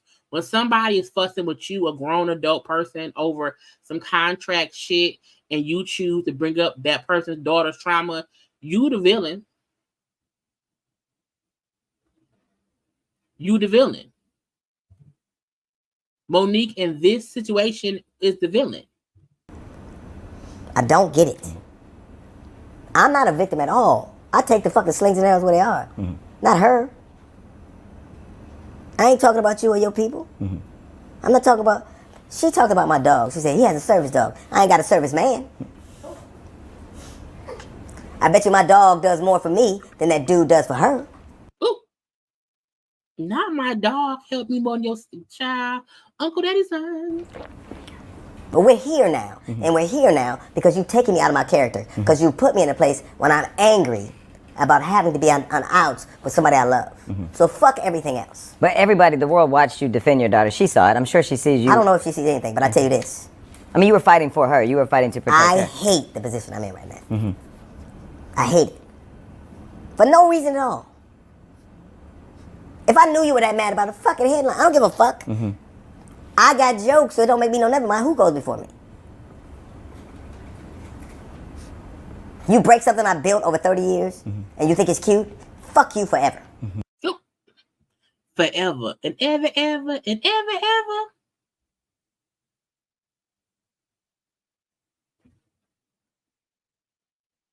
Ever. So, you've been very open about years ago having infidelity, cheating on your wife. Of course. You and your wife worked through all that over Here's there. the thing. Why she go after your wife too? Is it just hit as low as I can go? I can't tell you that. And I am not a fucking... You know why I'm not an angel? Because it doesn't interest me. It doesn't interest me to be ethereal and above the fray. I've done horrible shit. And I didn't quit because I didn't like doing horrible shit. I just got tired of breaking things. Mm-hmm, mm-hmm. I don't think... Listen, and I want to also... Because I feel like, look, there are no perfect people. And I'm not trying to stand up for DL. I'm speaking in general, for people in general. There is nobody on this earth that can say they've never hurt someone, done something wrong, stole some penny candy, pinched a baby, broke someone's heart. There are many things that people have done because we're all flawed human beings. I feel like when we are discussing, specific topics, people like to bring up, other stuff. Nobody's perfect. And when you are in your 40s, 50s, and 60s, the things you did in your, teens, your 20s, or your 30s, like, you've done some things. People have done things. And I feel like, you have to learn from your mistakes. Even him saying, he eventually got tired of breaking shit because he had been breaking shit for a long time. I've heard him be held accountable for mistakes he's made in his past. That's just called being growing up and being an adult. Once I moved Carlito's way, he said, I didn't quit because I like he said, I ran out of wind. Right. I'm just tired of breaking shit. But I think that's the evolution of us as men, as people anyway. Like we all go through, I'm going through my phases now. I mean, I did a lot of crazy stuff when I started. I mean, it is what it is. But the thing that I think stands out from this whole situation is, one, comedians make us laugh. Right. And I feel like she lives in this weird world of smoke and mirrors where like you, all day long, all I hear is how Oprah Winfrey, Tyler Perry, and Lee Daniels ruined your life. And now it's almost like you're on a mission to try to ruin everybody else's. Listen. Because boom. Everyone is the villain in someone's story at one point or the other. Even if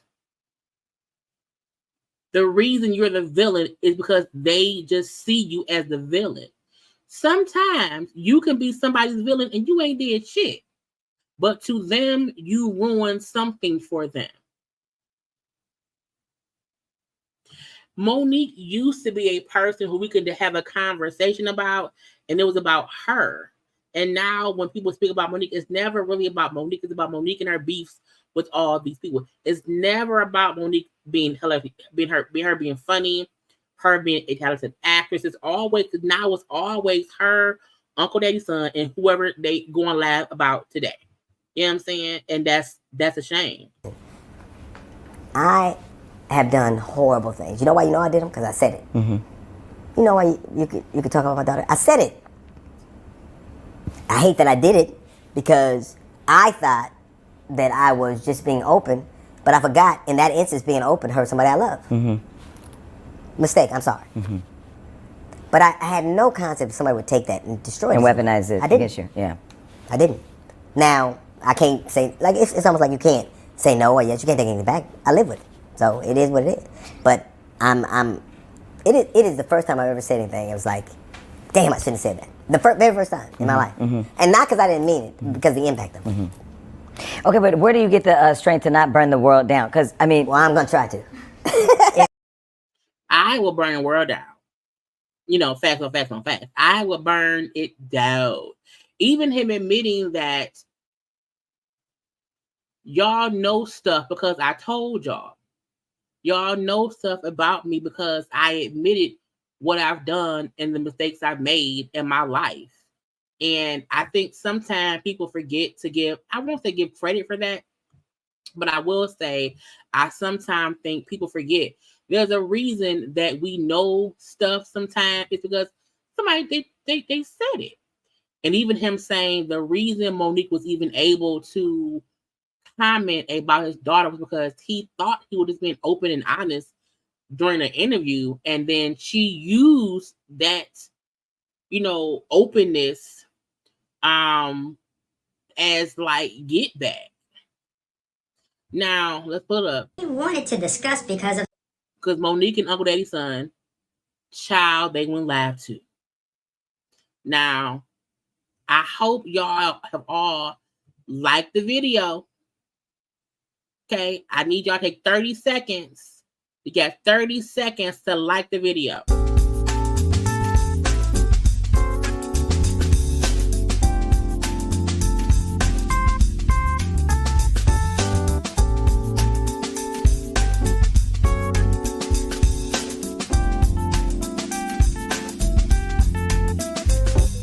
I think that's 30 seconds. I don't know. But y'all, Monique and Uncle Daddy's son went around here on live. Now, I did not know it because I be trying my best to, not be around here paying attention to them because, like, if it ain't one thing, it's another. I did see that Kev on stage, and she called him Kevin. I said, Lord Jesus. Kevin told them, hey, get your asses from the bottom of the screen. Be toward the top. Now, I had to still, crop this to get them, in the right space. They still had a whole bunch of space above the head, but at least they wasn't so much at the bottom. Y'all, this is a part of the live they did. They are addressing Vlad TV. They are addressing DL Hughley. They mentioned, I think, Michael Blackson. Or Guy, I don't know, somebody. It's about 20 minutes as well. Let's just get into it. And y'all, because if I look, we have to listen to them both. It's only fair. Some new events involving certain individuals. And yes, it's sped up. Yes, it's sped up. Sped up. That was speaking in reference to Monique and I. And we wanted to address this. And the acronyms for our discussion today are going to be TAT. T-A-T. And it stands for Truth, Accountability, and Trauma. Child, I'm like, they be at home. Do they be at home practicing? Y'all think they be at home having rehearsals? Okay, and to you. And it's weird. And before we get started, I want to say something. You know what? Oftentimes, there'll be some people that say, "Well, why y'all always be talking? Why y'all?" Because do you know one thing our community suffers with? Is silence. We have been taught, keep the business in the house. Don't say nothing. And then there's the trauma. Because what happens oftentimes in the household, we keep it in, we don't say anything, we stay silent, and then you live your life in that trauma. And is that why you would, child, Monique's trauma from her father, from her childhood, is why she around here with Uncle Daddy's son. And do not get me wrong, because Monique loves saying, y'all not used to the love of a man. Okay, y'all ain't used to having a man besides you being your man. And I was like, no, not at all. That ain't what it is.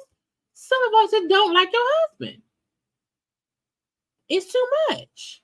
It feels like you have some kind of trauma from your childhood and your father or the men in your life as a kid. You did not feel like anyone cared for you, and now you have Uncle Daddy's son in your life.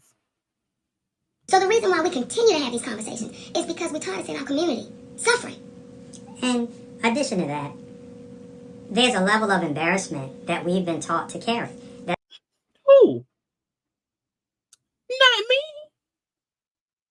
Now, I cut this up a little bit. So if y'all see it kind of go from one thing to the next, I let it be as seamless as I could, but I could not keep talking too much, y'all. That started from slavery and that level of not slavery.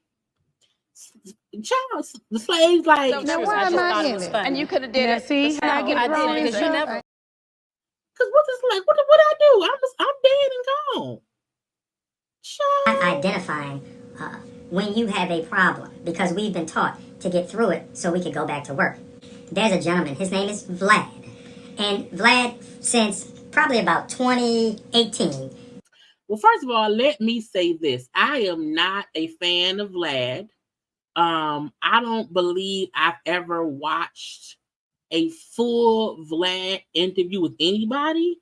I've seen clips here and there over the years, but Vlad is never someone I've watched his interviews with people. I don't get why folks go around there at all, but they do. And we're now in 2024, has been having individuals on his platform where he wants to speak about me as a piece of shit, I'm a bitch, I'm all kinds of names that he used in reference to me. Now, this is typically the time that I'm supposed to come back with my chest poked out and I'm going to clap back. I mean, you are. Your chest ain't poked out because the vest too tight, but you popping back out. But I want us to understand that there's a different way in which to approach certain situations, because I don't take it personally that he said what it is that he said. See, when folks say I don't take it personal, if you would not dignify what they said with a response. My daddy has a way of saying, you know what, mama, this ain't personal. Well, when you keep hearing, like she read from a script. Child, Monique keep looking down. Reading from y'all know when I'm on live, I don't have no script. It's me off the dome. Okay, you got Monique and Uncle Daddy's son around here reading from a script. They got notation. Well, she's older. I'm only 42. I may need notations later on in life. Your husband being attacked, and you know it's not true. And you hear people deal with us with their opinions, but they don't deal with us in facts. But if their fact is that their opinion of you is that you get on their nerve, that is their fact. Child, I am talking like I'm Sydney. Lord Jesus. My point is, Monique's saying people don't speak factual when it comes to us. But I'm like, but if that's their opinion of you, that is their fact. I'm not defending Vlad at all. I'm not, because I don't rock with that man at all. I'm just saying, let's not act like some people's opinions of you are not a fact to them. We deal with people in facts because our opinion doesn't matter. It's the facts that will always stand because facts are facts. Your opinion is just that. And you know what? Well, your opinion is you don't like Oprah Tyler or Lee Daniels. No, Oprah Tyler, who else? But child, nobody. Those are y'all opinions too. Y'all be up here with opinions, even if it's built around the contract said this, and I felt that you still have an opinion on what happened. They say about an opinion, it's like an asshole. Everybody has one. So I don't take any of it personal anymore. Thank you, Daddy. Okay, because you know there was a time you had to talk me down. Yeah. But yes, you do. Yes, you do. Monique likes to make it seem as if she doesn't take things personal. She's not being mean or shady. She's come from a loving place. She's, hey, my sweet babies. She likes to make it seem as if what I'm saying is the most truthful thing and you can't question me at all because I don't work in my emotions. I don't react off of, and you do. You do. What I will say is, you know who I'm bothered? Beyonce, Oprah, Tyler. The people who are unbothered are the people who don't respond. The reason DL is responding is because he's pissed. The reason Monique and Uncle Daddy's son, the reason that Monique and Uncle Daddy's son respond so often is because they are upset that anyone is talking and their opinion differs from how they feel. I take it personal when it keeps attacking our community. But as it relates to Vlad, I'm talking directly to you, my Caucasian brother, from another mother. You've continuously made statements about us trying to extort you for the interview, when in actuality, the only thing we were looking to do was make sure that you did not own Monique's image in all perpetuity. We had an interview set up with you that we confirmed on May 7th, 2018. Now, if y'all say that Vlad been a fucked up individual doing fucked up interviews for all these fucked up years, why did y'all agree to go do an interview with him?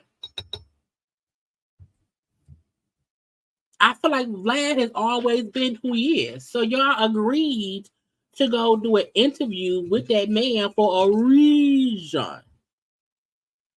I feel like Vlad is also a snitch or plant. But that's neither here nor there. That was scheduled for the 11th of that same week, which is 4 to 5 days away, depending upon how you look at it. You did not give us the release form until right before we were about to do the interview with you, when we had several days in advance to get that information. Now, question. He's saying, Vlad did not give them the release form until the day that they interviewed. As her manager, wouldn't you have gotten that done before going there? Wouldn't you request? No, we not even going to ride to the location if you don't give us the release to look over before we go to the place. Because anybody who's booked for an interview, wouldn't you, isn't there a standard thing that you would have, a conversation about? Like, hey, do we have to sign a release? Okay, no? Okay, cool. Because if you knew of a release, why did you not request it beforehand, manager? Manager?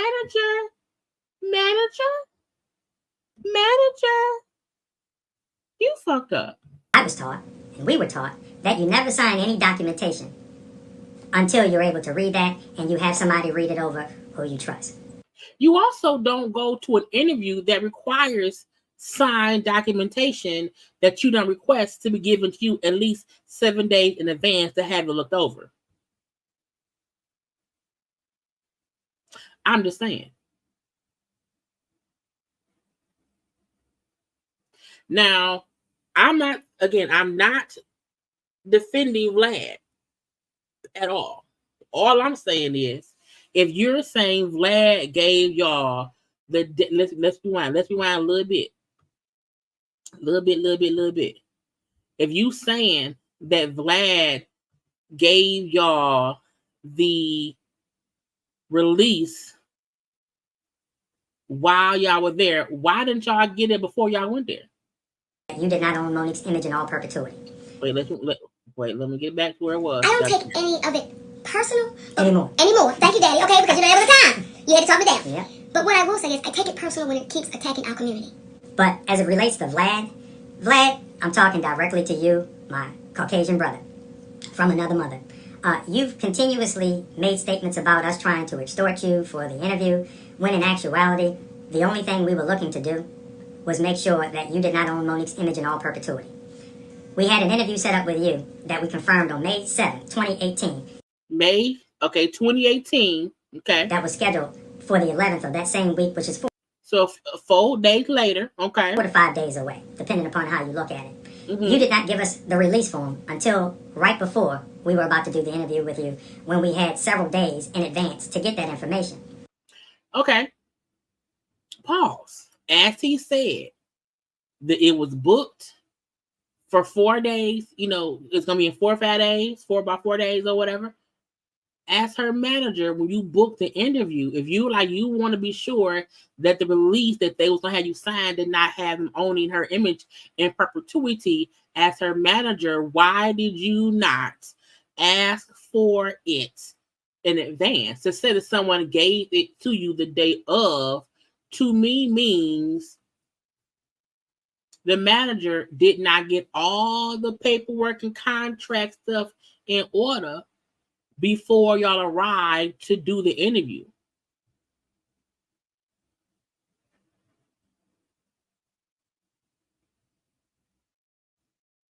Now, I saw Vlad have a conversation about it. Vlad did say they wanted to own the footage. And when I heard, I was like, but people do interviews all the time, and usually wherever they have the interview at, at that point, they not own, but it's their footage. Because I remember Vlad saying after the interview was done, they had not signed the release yet, and they then came back and said, well, no, we want to have the rights to this video. And he like, but we shot it. We shot the video. We shot the interview. It's our stuff. That's like if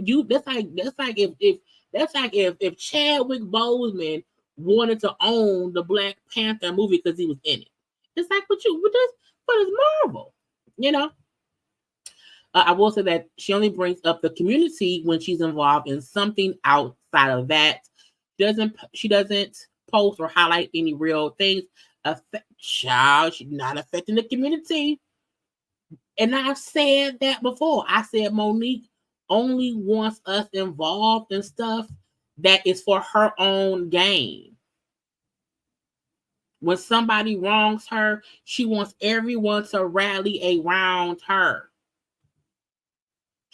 When she wanted everybody when she wanted all of us to boycott Netflix, I said, how I'm gonna watch Big Mouth? I was taught, and we were taught, that you never sign any documentation until you're able to read that and you have somebody read it over who you trust. This is true. And lawyers and managers also know you don't go anywhere if you haven't signed a contract. And if you are aware that somebody requires a signed release, you have it over to you ahead of time. I'm going through changes. I love Big Mouth.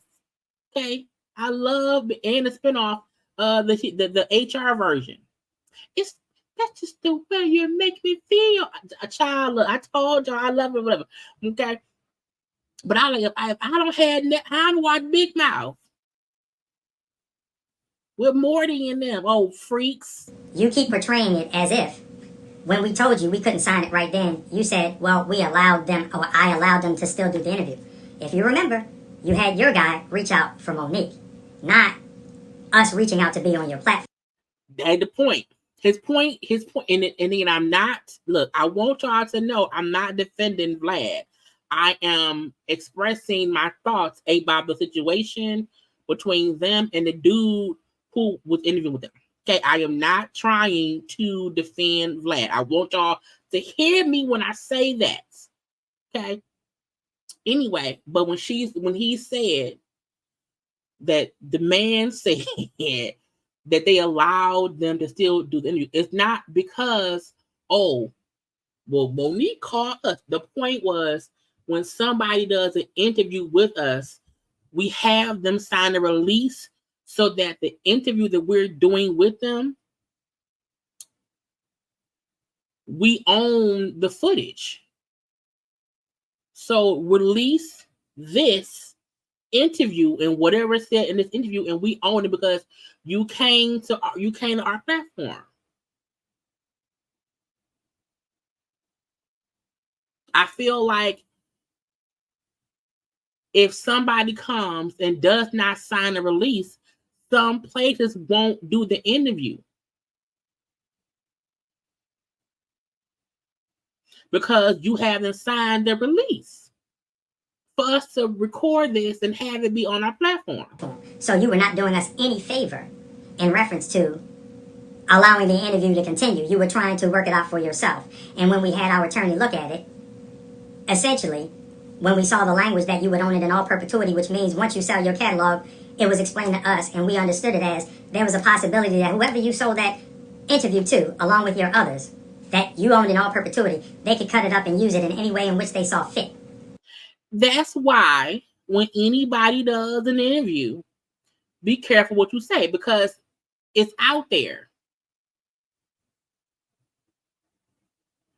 And I feel like out of all of the interviews that Monique has done over the years, did she own those interviews?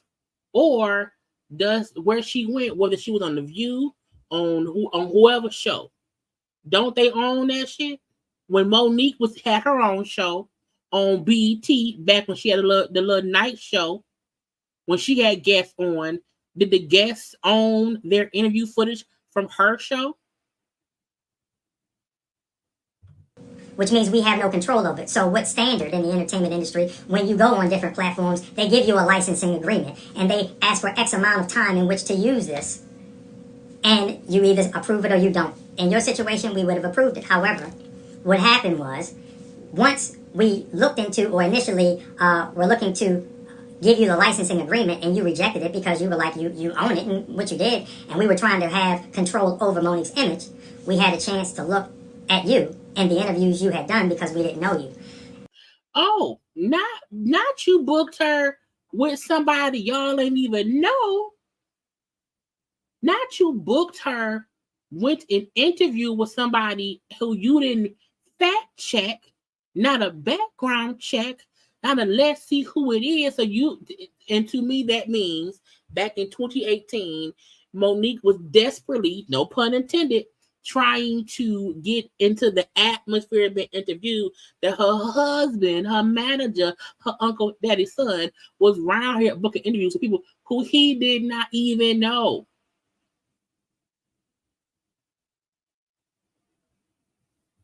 Child, Club Shay Shay made all the monies.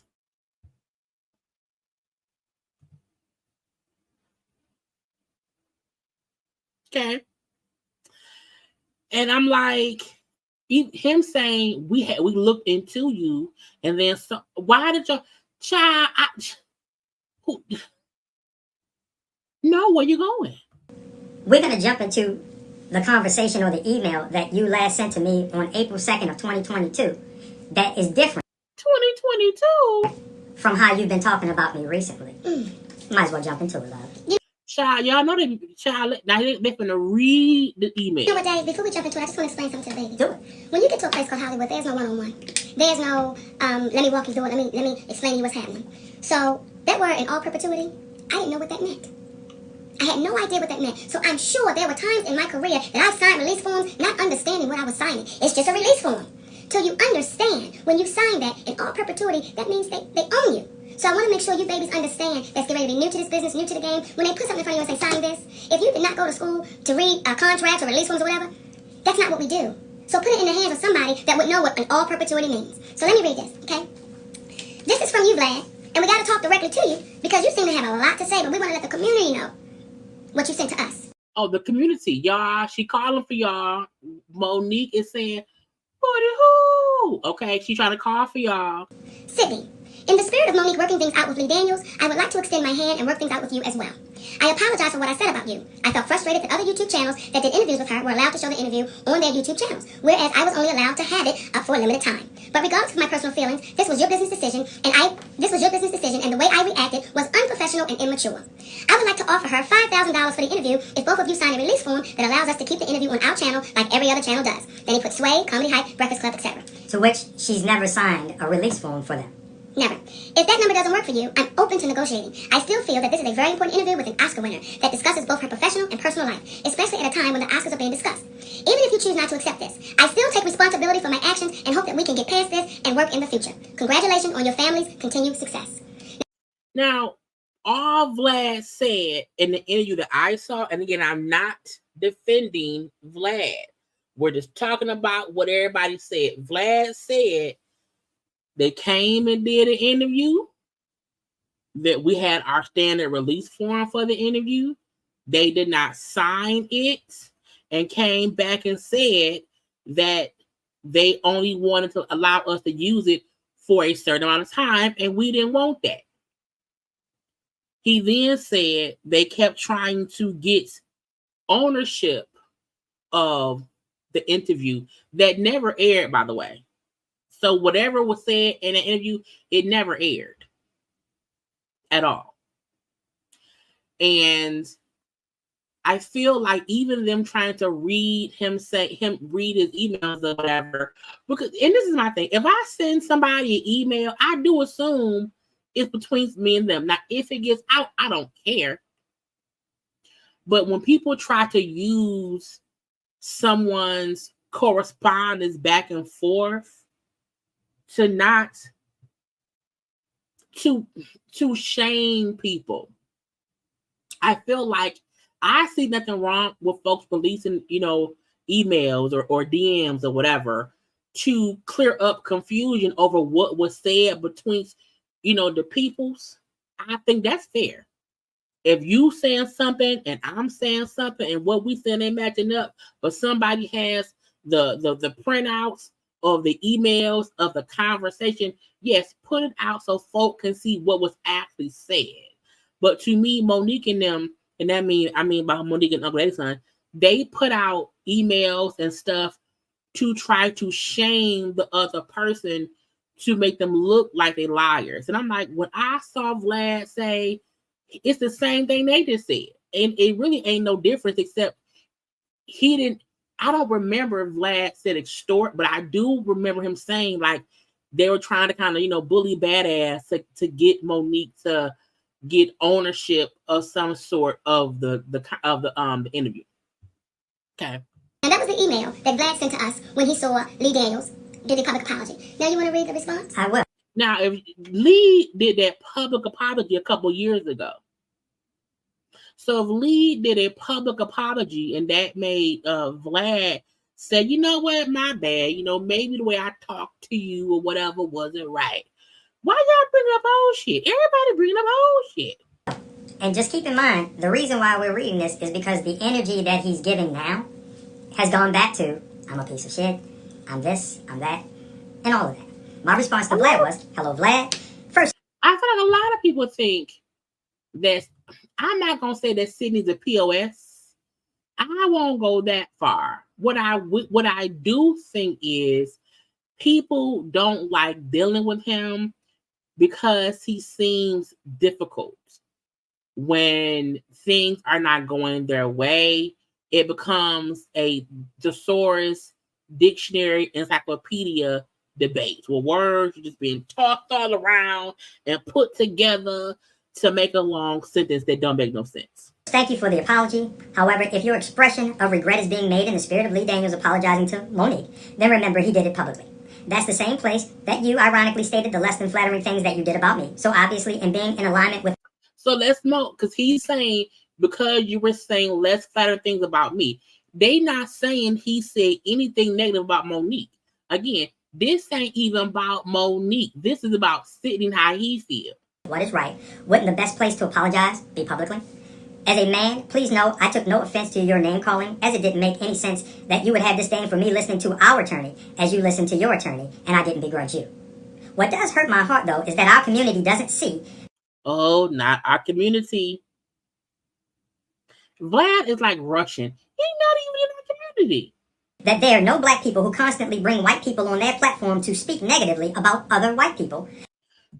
Black people who bring white people on their platform to talk negatively about other white people. I mean,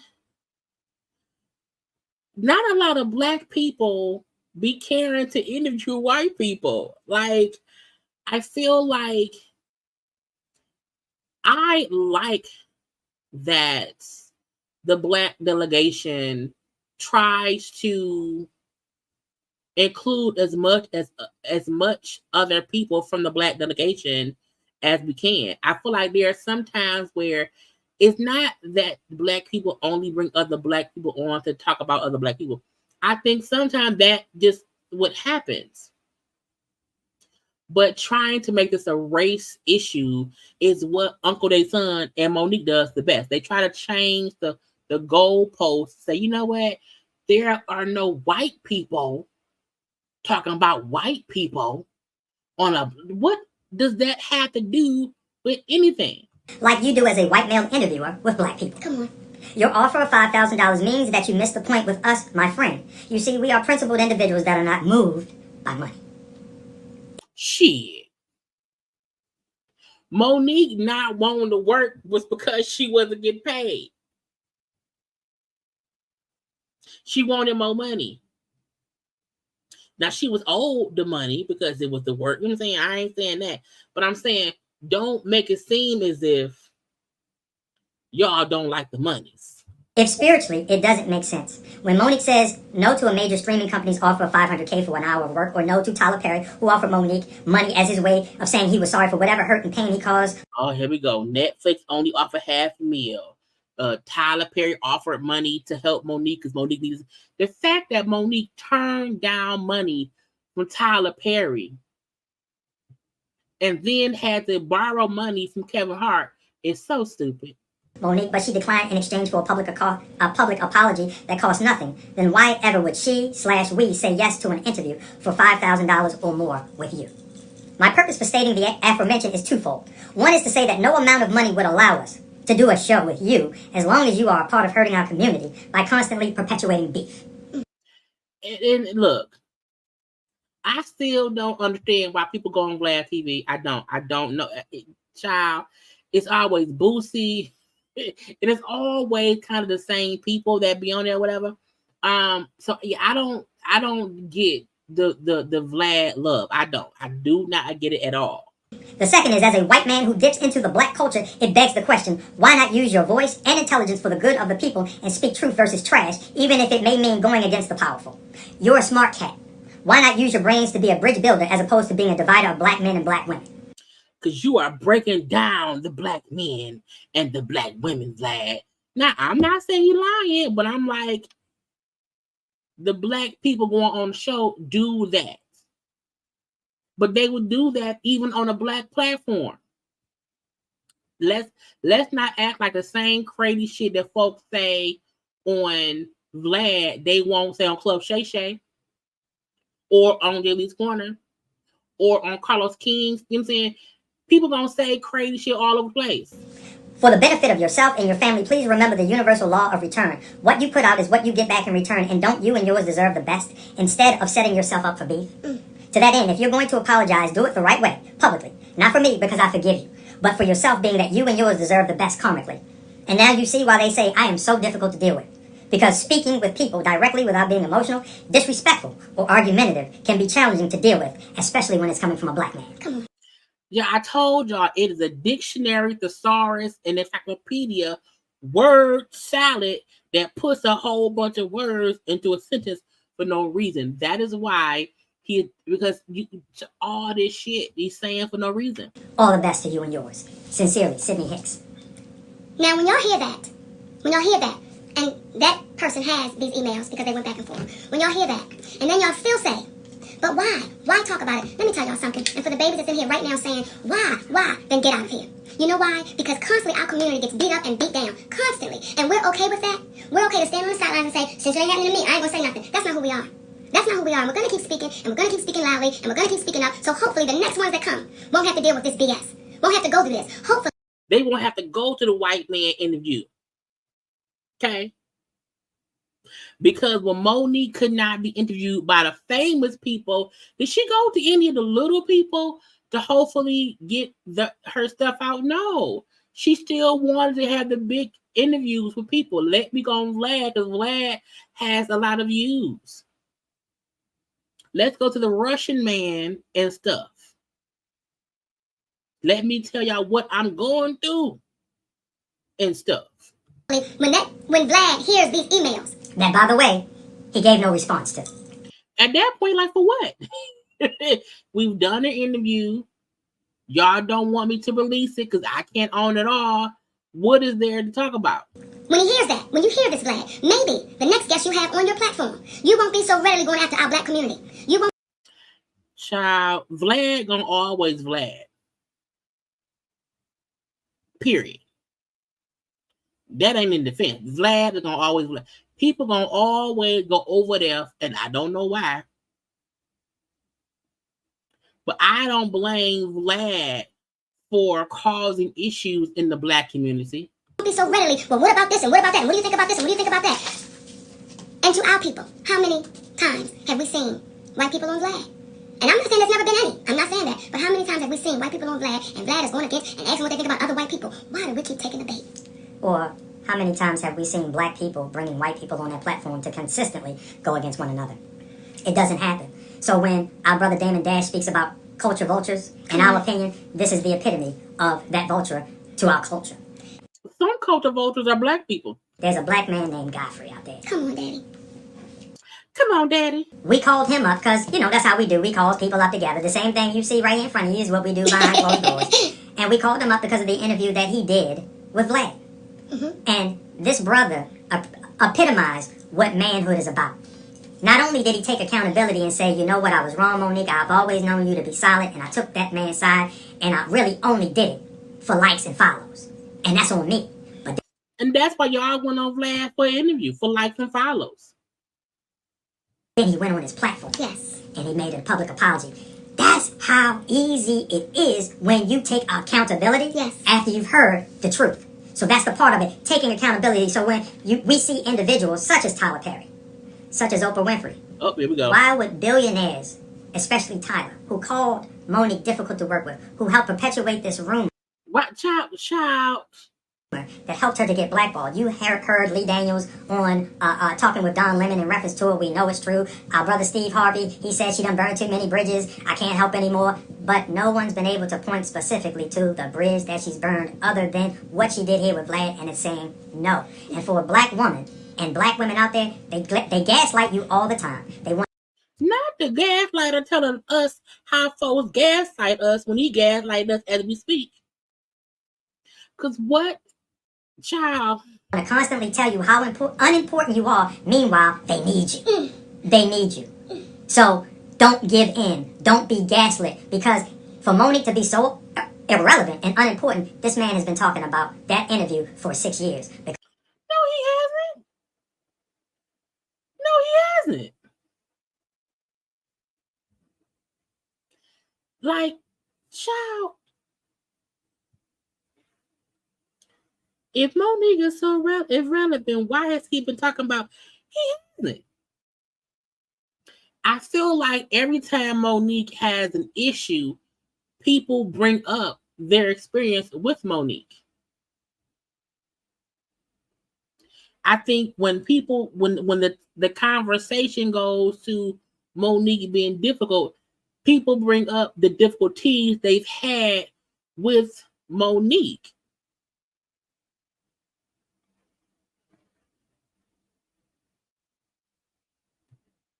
They really be gaslighting people in trying to get them to support Monique and her bullshit. And I'd be like, no.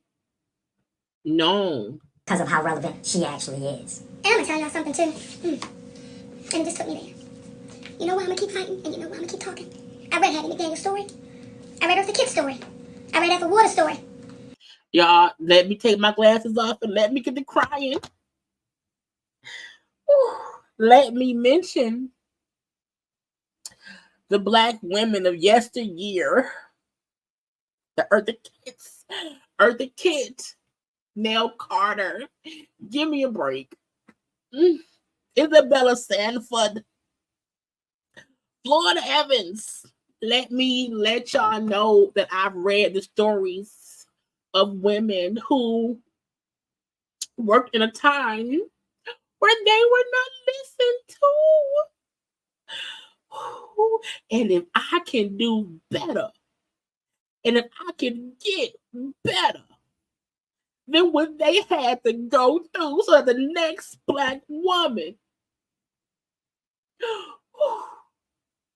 does not have to go through what Eartha Kitt and Dorothy Dandridge, Moms Maybelline, hell, Eve. Okay, Eve ain't the apple of fucking up everybody. Okay? If me and Uncle Daddy's son can just help y'all know to not go to the white man Vlad interview thing and beg for the interview and then want the footage. If I can help y'all know that Vlad gonna always own your footage and scene. I made it my business to read those stories, and all of them got the same story. And if you don't believe me, go read it for yourself. They all got done dirty. They all got pushed away. They all was told they wasn't shit. They was all told they need to apologize and do this and do that and do this. And those women left here by themselves. They left here with no money. And they left here knowing that they was fighting for a community that told them to kiss their ass. So for those of you who keep saying, Monique, why you talking? Because damn it, the little girl that comes behind me, hopefully the story gets different. Maybe 100 years from now, somebody might want to say something about Monique. I hope that little girl knows, God damn it, don't give up. Don't let people talk shit on you. Don't be unafraid to keep standing. Be unafraid to keep standing. I'm so sick of reading them stories, and all of them left here.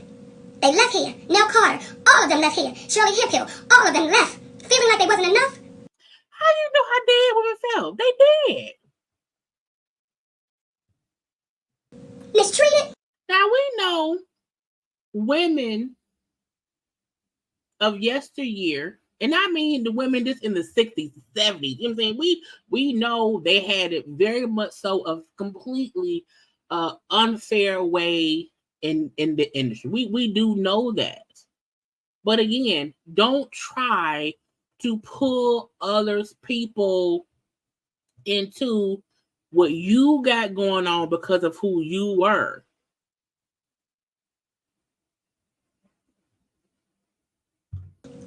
Mishandled.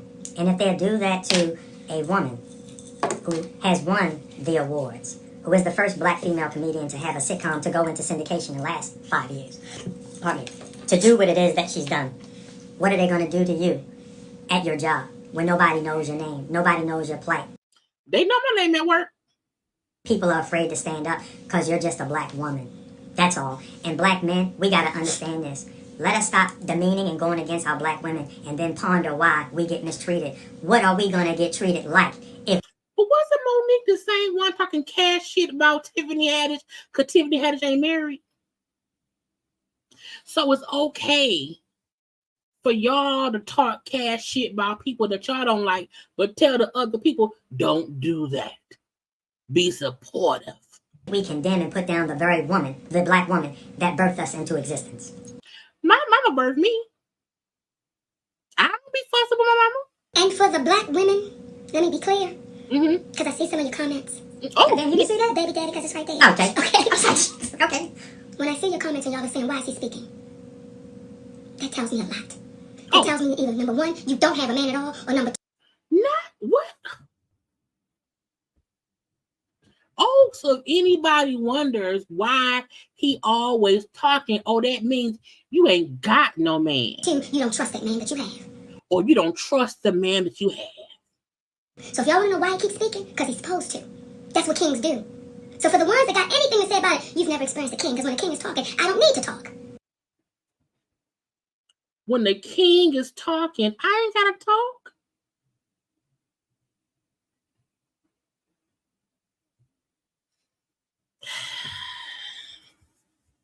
I despise women who try to preach to other women that if you have a man, what he say supersedes what you're even thinking.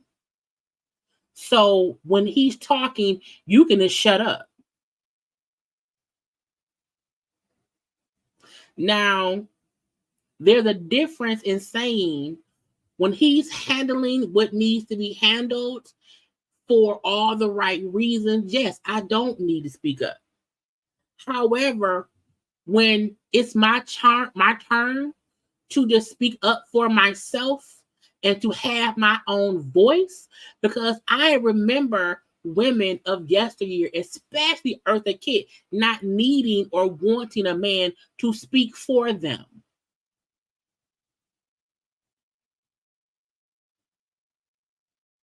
We also love when our man supports us and stands by us, and if need be, don't mind speaking up for their woman or their wife. But when you try to speak negatively and say the only reason someone questions why your husband talks so much means you must not have no man. You don't know what it means to have a king by your side. Your king can't get the contracts right, Monique. He's speaking on what needs to be spoken on. So for you empowered, independent boss sisters, you'll get tired of going to bed lonely even when a man laying next to you if you don't know how to treat him. Not if you don't have a man, you lonely. Oh, you independent women, you gonna get tired of going to bed. Bitch, look, I can't. Point being, single don't mean lonely, for one. The same way being married don't make you happy, for two. So when women who have husbands like to speak down on women who don't have husbands, it really shows you not even happy, bitch. Because happy hoes ain't complaining. How you telling women, and it makes me think of when Tracy Ellis Ross said, people always question why she's single. And she said, I'm that great. I haven't found someone yet that matches what I give. And I don't want to settle. But I'm happy, and I'm happy in my life. When people who are married try to convince you that you are just bitter because you're single and try to make you feel like you're lonely, they're really speaking their own thought. They're lonely in a relationship. They have a man laying next to them and they still not fulfilled. Having in-house dick don't make you better, bitch. I should put that on a shirt. When women try, or even men, when anyone tries to talk to you from a point of, I'm better than you because he married me. How? He married you and your life still ain't easy because you fighting every day, sis. You go to bed stressed sometimes because of the fights you have to have for your shit with your man. I sleep well every night. Okay?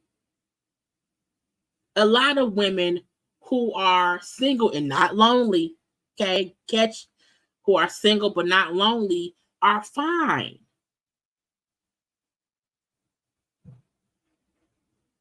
How you preaching about being a supportive woman while tearing women down who may be single or who may be in a relationship and they still don't like your husband because he talks too fucking much.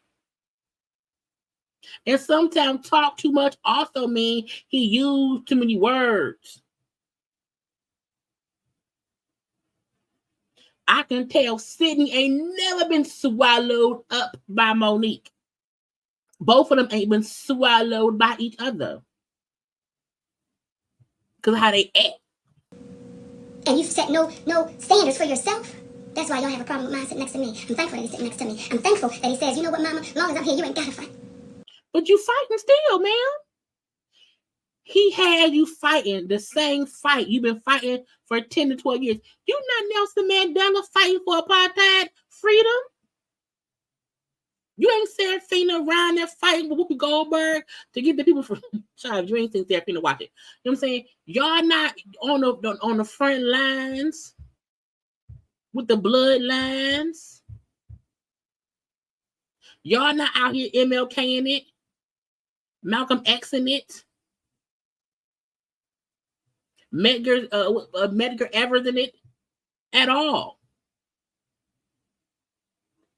You're not out here fighting for women's rights. You're fighting for your contract, bitch. That's it. Don't get it twisted. You know who not fighting every day? Michelle Obama. And her husband was the president. And when she goes to bat for people, it has nothing to do with her own agenda. That's the difference. That's my issue with Monique. It's the fact that she sits here and she tries to talk with, hey, my sweet babes, I love us for real, while tearing down people who just have a difference of opinion in what she's putting out.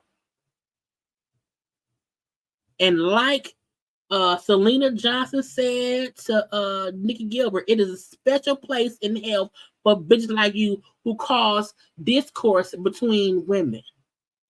And Monique and Uncle Daddy's son is around here trying to cause discourse simply because her husband, her king, her savior, Uncle Daddy's son, has not been able to stop her fight for the whole marriage.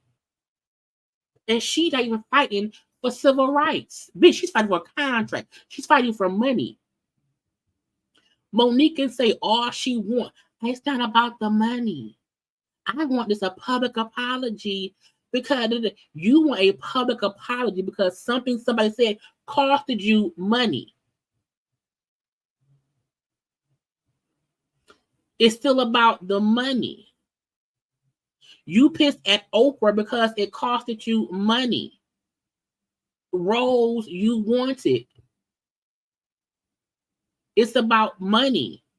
It's about fame. It's about attention. You not really out here fighting for women's rights. You're fighting so you can have the right to be paid more money on Netflix. As long as I'm here, you ain't got to. So for you black men out there, some of you, I'm ashamed of you. I'm embarrassed for you. Because when you put your mouth on a black woman and you start speaking ill of a black woman that you don't even know what you're talking about, I feel bad for the woman in your life. And I think that's a perfect segue, Mama, into our brother DL Hughley, who Oh, here we go. Now, we already watched what DL said. Let's listen to what they said about DL. I thought we extended an olive branch the last time we had commentary in reference to when his daughter spoke out, the reason why we stopped and still offered to have a conversation with him. Again, we offered to have a conversation with him. You want to know why? Because having a conversation with DL is money. It's clicks, it's views, it's attention. Resolve the situation was not out of fear of his daughter doing something. It was out of love for you, DL, because it would be no different than the street we came up on. You might get in a fight with little Tony down the road, but you see Tony's mama coming down the street with them bags, you better go get them bags. I'm not tripping off of what happened between me and Tony. That's his mama. That's your daughter. So we weren't going after you anymore. We weren't even going to bring you up, but you went on, was it Jason Lee? Yes. Now, let's be clear. The Jason Lee interview, the part that we saw, the part I showed y'all was when Jason was asking him about Monique. But why is that? Because Monique was on Club Shay Shay and brought up DL. Let's not act like that DL went on Jason Lee and it's out the blue brought up the stuff with him. He was responding to what she said on Club Shay Shay. Now, if you're saying the last time y'all had beef, which was back in 2022, y'all let that shit go, then Monique should have never went on Club Shay Shay and spoke on DL, but she did. And the fact that he then responded back in his own thing, oh, now y'all want to make it seem like, oh, DL won't beef. we tried to give him grace and we tried to leave it alone, but he then brought it back up. No, your wife brought it back up. On Jason Lee's show, and you wanted to share what? That I am the cause of the rift between you and your daughter. No. You see, it's they like to play dictionary. They like to play dictionary. DL's point was Monique bringing this shit back up did cause issue in his family. That's a fact. He didn't say you are to blame for my daughter's trauma in whole. However, you bringing that shit back up, it did re-traumatize her. It did bring up old conversations. And also, it caused a rift. It caused an issue in my family. Bitch, what you said about a thing that happened with my family in response to a contract beef between me and you, it caused issue. But because if we had not watched what DL said, folks would have swore, DL did say that. That's what he said. Monique is right. DL Hughley, because you're too afraid to sit down with us, as we've said repeatedly, hey brother, let's have a conversation and let's do it publicly because our community can really heal. Yeah, the community can heal. We should talk publicly, not privately. We should talk publicly. Have a public, open panel session about your wife, you cheating, your daughter's trauma, how much you get paid, to do stand up, your daddy, and the dog you got to help, because that's the kind of shit she does.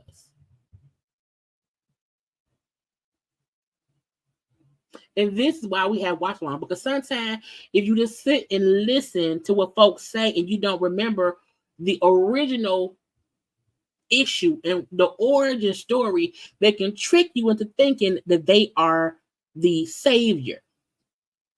Okay? And that ain't true. How we can resolve this? But you keep running, and then you keep running your mouth. And after we spoke on you last time, I was like, okay, cool. But when I watched you sit there with Jason Lee and you said, Monique is the reason I have a rift with my daughter, you're the reason you have a rift with your daughter, DL. Stop trying to run away from the fact that you did not protect your baby. And let me be clear with you about something. Stop trying to run away from the fact that you did not protect your daughter. But she wants us to feel like she's trying to help the daughter heal. I would never bring up someone's trauma for any reason, because that's not what other people who have endured that same trauma does. The people who do that are the villains in this story. I'm fighting for your daughter, because I was that daughter too that had a daddy that did not protect me when I told him I was molested. And that's where it comes from right there. Okay, you see that fucked up face she making? That's who Monique is on the inside. Her saying, I had a daddy who did not protect me. Monique is projecting her hurt, her anger, her hatred, her disdain, her pain of what she went through with her father onto DL and his daughter. Because when you say, I was that same person, then why are you can't, that ain't how it works. It's not how any of this works. And come on now, Crystal, the fact that she keeps bringing it up is why can't nobody let me feel any differently and say it. In this situation of Monique versus DL and her bringing up the daughter's trauma, that Monique is not the fucking villain. I know what that baby's sitting in, and I know what she's dealing with. And though she's a grown woman, I know the trauma that brings. And this ain't no shit that I brought to the table. You did, and what you posted. I'm getting so sick of you not taking accountability or responsibility for your words, brother. And when he said, I had an interview and I had a vulnerable, open moment of trying to, talk about something, I regret ever doing that. And that is also something he said was an issue with his daughter. He said that. But the fact that he said that and Monique still keeps bringing it up, that she still has the video posted on her IG page of when he said it. When he said, I regret ever bringing that up because somebody now keeps using that against me. And that's also hurting my daughter. And what does Monique do? Monique keeps saying, well, you can't blame me. You said it. You can't blame me for talking about it. But she don't want Vlad owning her interview. She wants to control it. But you want to use DL's interview against him forever.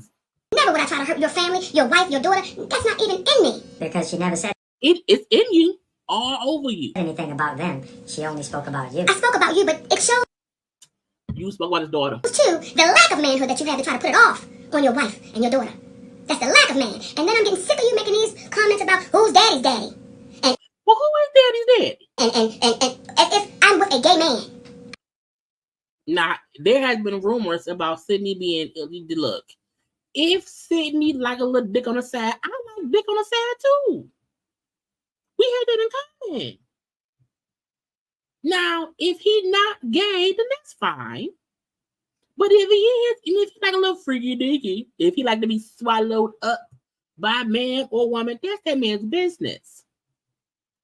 But the same way that you want to bring up old shit that DL said or thing that folks have said about DL, a lot of folks said your husband may swing, you know, he may be a part of the LGBTQI community. Now, if he ain't, that's fine. But I'm like, it was being said. I'm tired of that, DL, because here's the one question I would ask you, brother. When you say who's daddy's daddy, who the hell is the friend? What kind of relationship did you and this man have that you would not protect your daughter? Again, when she makes it seem, y'all, child, YouTube did knock folks out, child. If it knocked you out, come on in. Not out, but in, okay? DL, it was never a friend of his. It was never a friend of DL's. It was a friend of his daughter.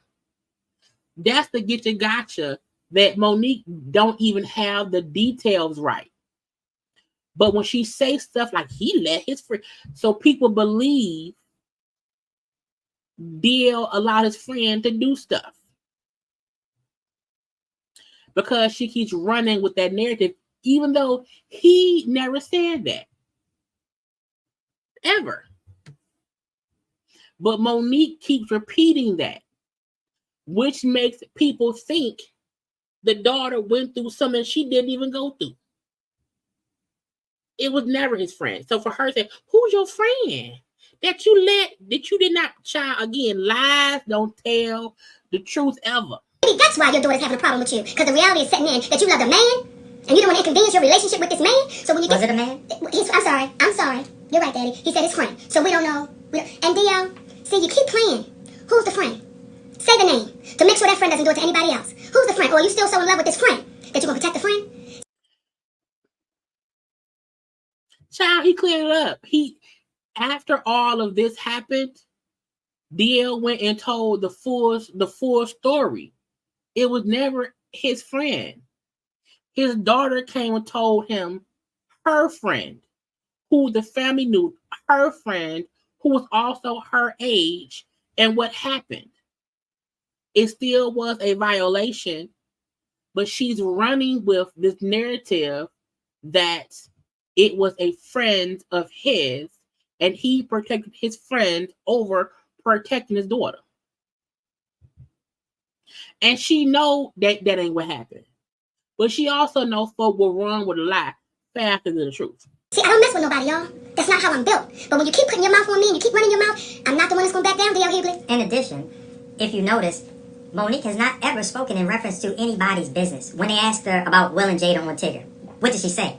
That ain't my business. When Kevin Hart back in the day was having his challenges, she said, that's my baby and I hope for the best for his wife and himself. That's none of my business. Because Kevin gave y'all $300,000. She only speaks about her truth. And no lies. And when you got upset because she reposted what you posted in reference to you not protecting your daughter, consider re-looking at that interview that you had, I believe it was with Sway. Yes, sir. look at the disconnect. Look at the lack of remorse that you seem to have had when you did that. In addition to that, think about the years that have gone by where you've made your living off of talking about people. From pastors wanting to put up $1 million to box you, to fight you, but you from... Not bringing up bishop robbery. Anytime somebody brings up bishop robbery as a point to say, well, the pastor wanted to fight you and you didn't want to fight the pastor, who want to fight a pastor? Who want to fight the bishop? The whoop-ass tribe, but you went deathly silent to Angela Stanton approaching you in the airport. As I understand it, you wanted to get security. Because why would I want to have a confrontation with a woman? See, that's to get you gotcha. No, have a confrontation with the woman. So when the woman then say, he got in my face, you should get security. So that way there's no discrepancies on what happened.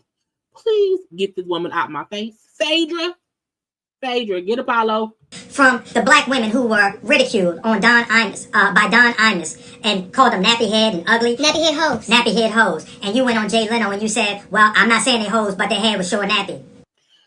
Bad joke. Okay, bad joke. Bad joke.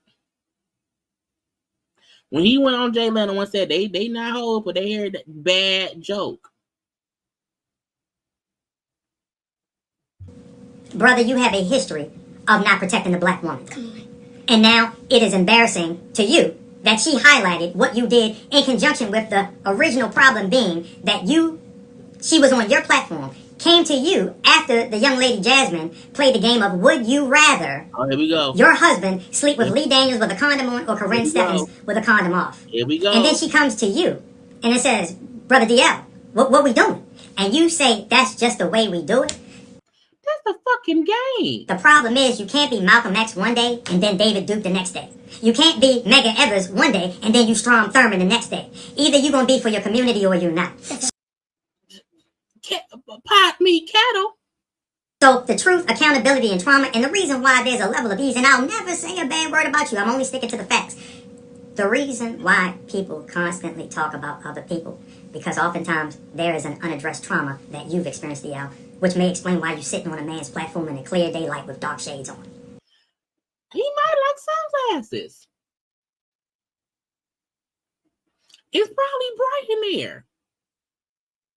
We've seen people do interviews in sunglasses. Same way we've seen Monique do interviews and not talk, and you talk. Maybe. But at the end of the day, you've had a history of not protecting the black woman, brother.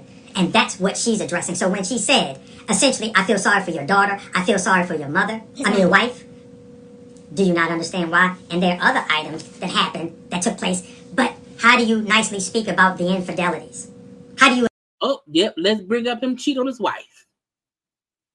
Because that has a lot to do with what I'm talking about. Let's bring up his wife, his daughter, the dog. Nicely address those infidelities. And then your wife, as I understand it, finding out about a child that you had and that was lost. And once she found out about it. Let's bring up the dead child, the affair.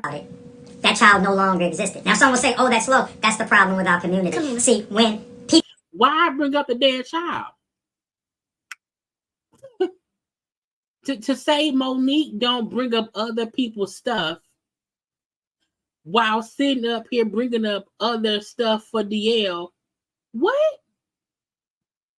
People address you with the real, you got to come back and have a real conversation. This is not designed to be provocative. We're going to talk factually. We're going to talk reasonably. When you gave the community a bad bill of goods, when Monique produced a contract and you produced a memorandum of understanding.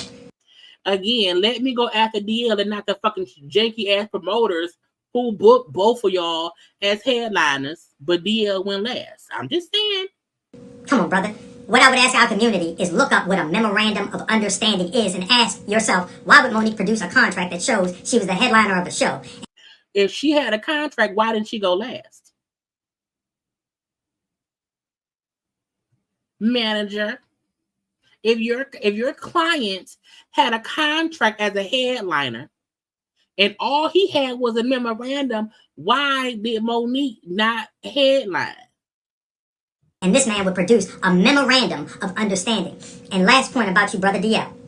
I heard you on Vlad, we heard you on Vlad saying, I've done some horrible things in my life, But anybody knows me knows I'm a solid cat. Meaning people over time have not been perfect. The same way Monique said before she met you and you trained her, she was a bitch. Mean spirited, bossy.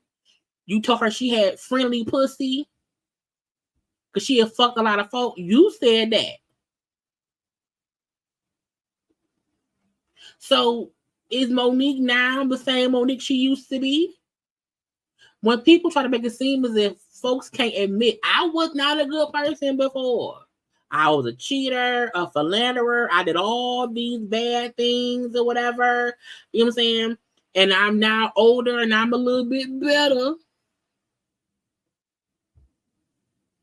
If you talk to your grandparents, your great uncles, anybody, when you talk to any, you know how many people, y'all, I had no idea. My grandfather on my mama's side had a whole kid, not by my grandmama.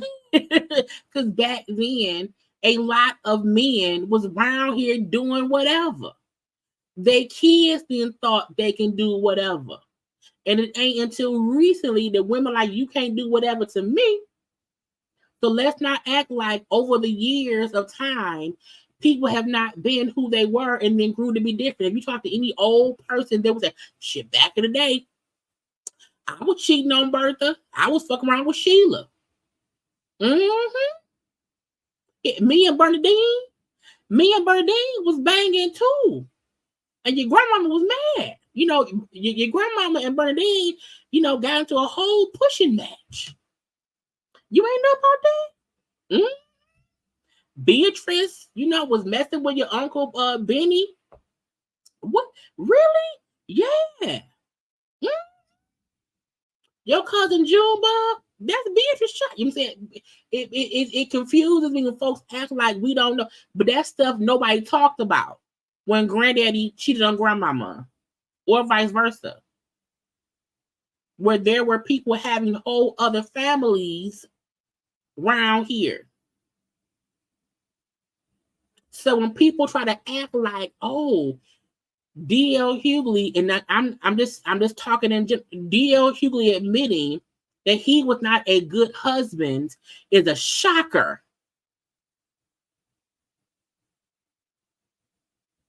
When this Monique's third marriage, and as she said, when we first got married, I was trying to run shit, and he had to train me.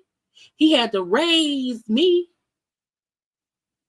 So her path was different, but DL is old because he had, and this is the thing. This is also why the reason why there are so many traumas is because when people try to be honest about their mistakes, people judge them. Because the only way someone can use your past against you is when you're honest about it. And because DL told for I was a cheater, they were on the show Black Love and talked about it, what they had been through. So many times, like nobody's parents sit and talk to them once they're adults and say, well, back in the day, your daddy sold weed, he was on crack, he was fucking the neighbors. Like no parent or no adults sit with their kids and talk about shit. Half the time, I didn't know my grandfather had the other baby until after he died. Because most families don't start talking about shit to so-and-so dad. And they say, you know, grandfather, well, who's the other person on the obituary? You didn't know granddaddy had a baby? No, I know. Because no one talks about it. Only the adults know. So look, don't allow anybody. That's why on my look, there are things in life I have told y'all about or whatever, and I don't care y'all whatever. The reason so many people don't know shit, the reason so many women was having sex young and not knowing what it was supposed to be, is because no one ever said, hey, sex is supposed to feel good. This is how it's supposed to be. No, we was around here just fucking for nothing. Because no one talks about what sex is supposed to be. No one talks about what things are supposed to talk about it. Do you not understand the contradiction there? Horrible things in your life. Horrible. Not I may have made some mistakes in my life. I've done some horrible things in my life. This is what you've said. But everybody that knows me knows I'm a solid cat. That is an oxymoron in the highest of order, good sir. So is your wife and you.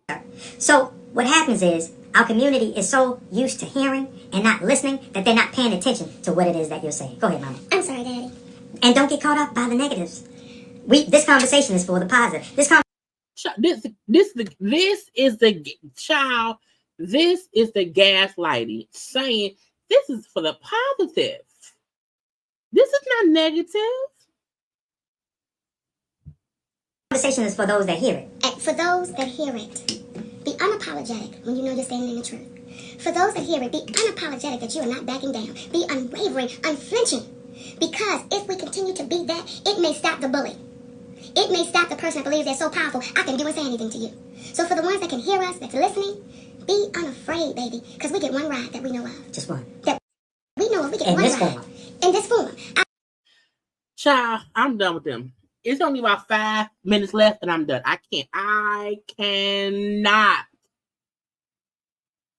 I'll be damned if I'm going to let somebody take my turn. This is my turn. And I'm going to take my turn the way I see fit.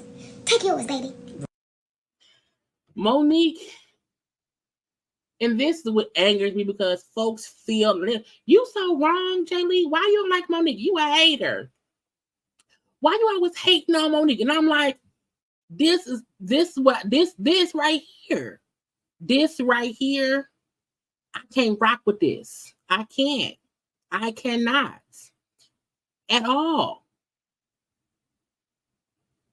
The face of the Gaslighting Association of the American Streets is right here. Uncle Daddy's son and his wife.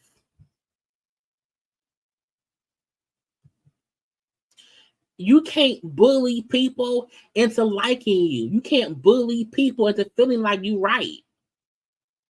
And that's what she tried to do. And I'm done. I'm going to bed. It's late. We had a good old time, y'all. That was the majority of what Monique and Uncle Daddy's son said. You know what I'm saying? We didn't miss much or whatever. And if you want to know what else she said, try to go to her page. It's on the whole thing on her page, and it's there. Okay. In my opinion, I'm not saying that DL is an innocent victim in life in general.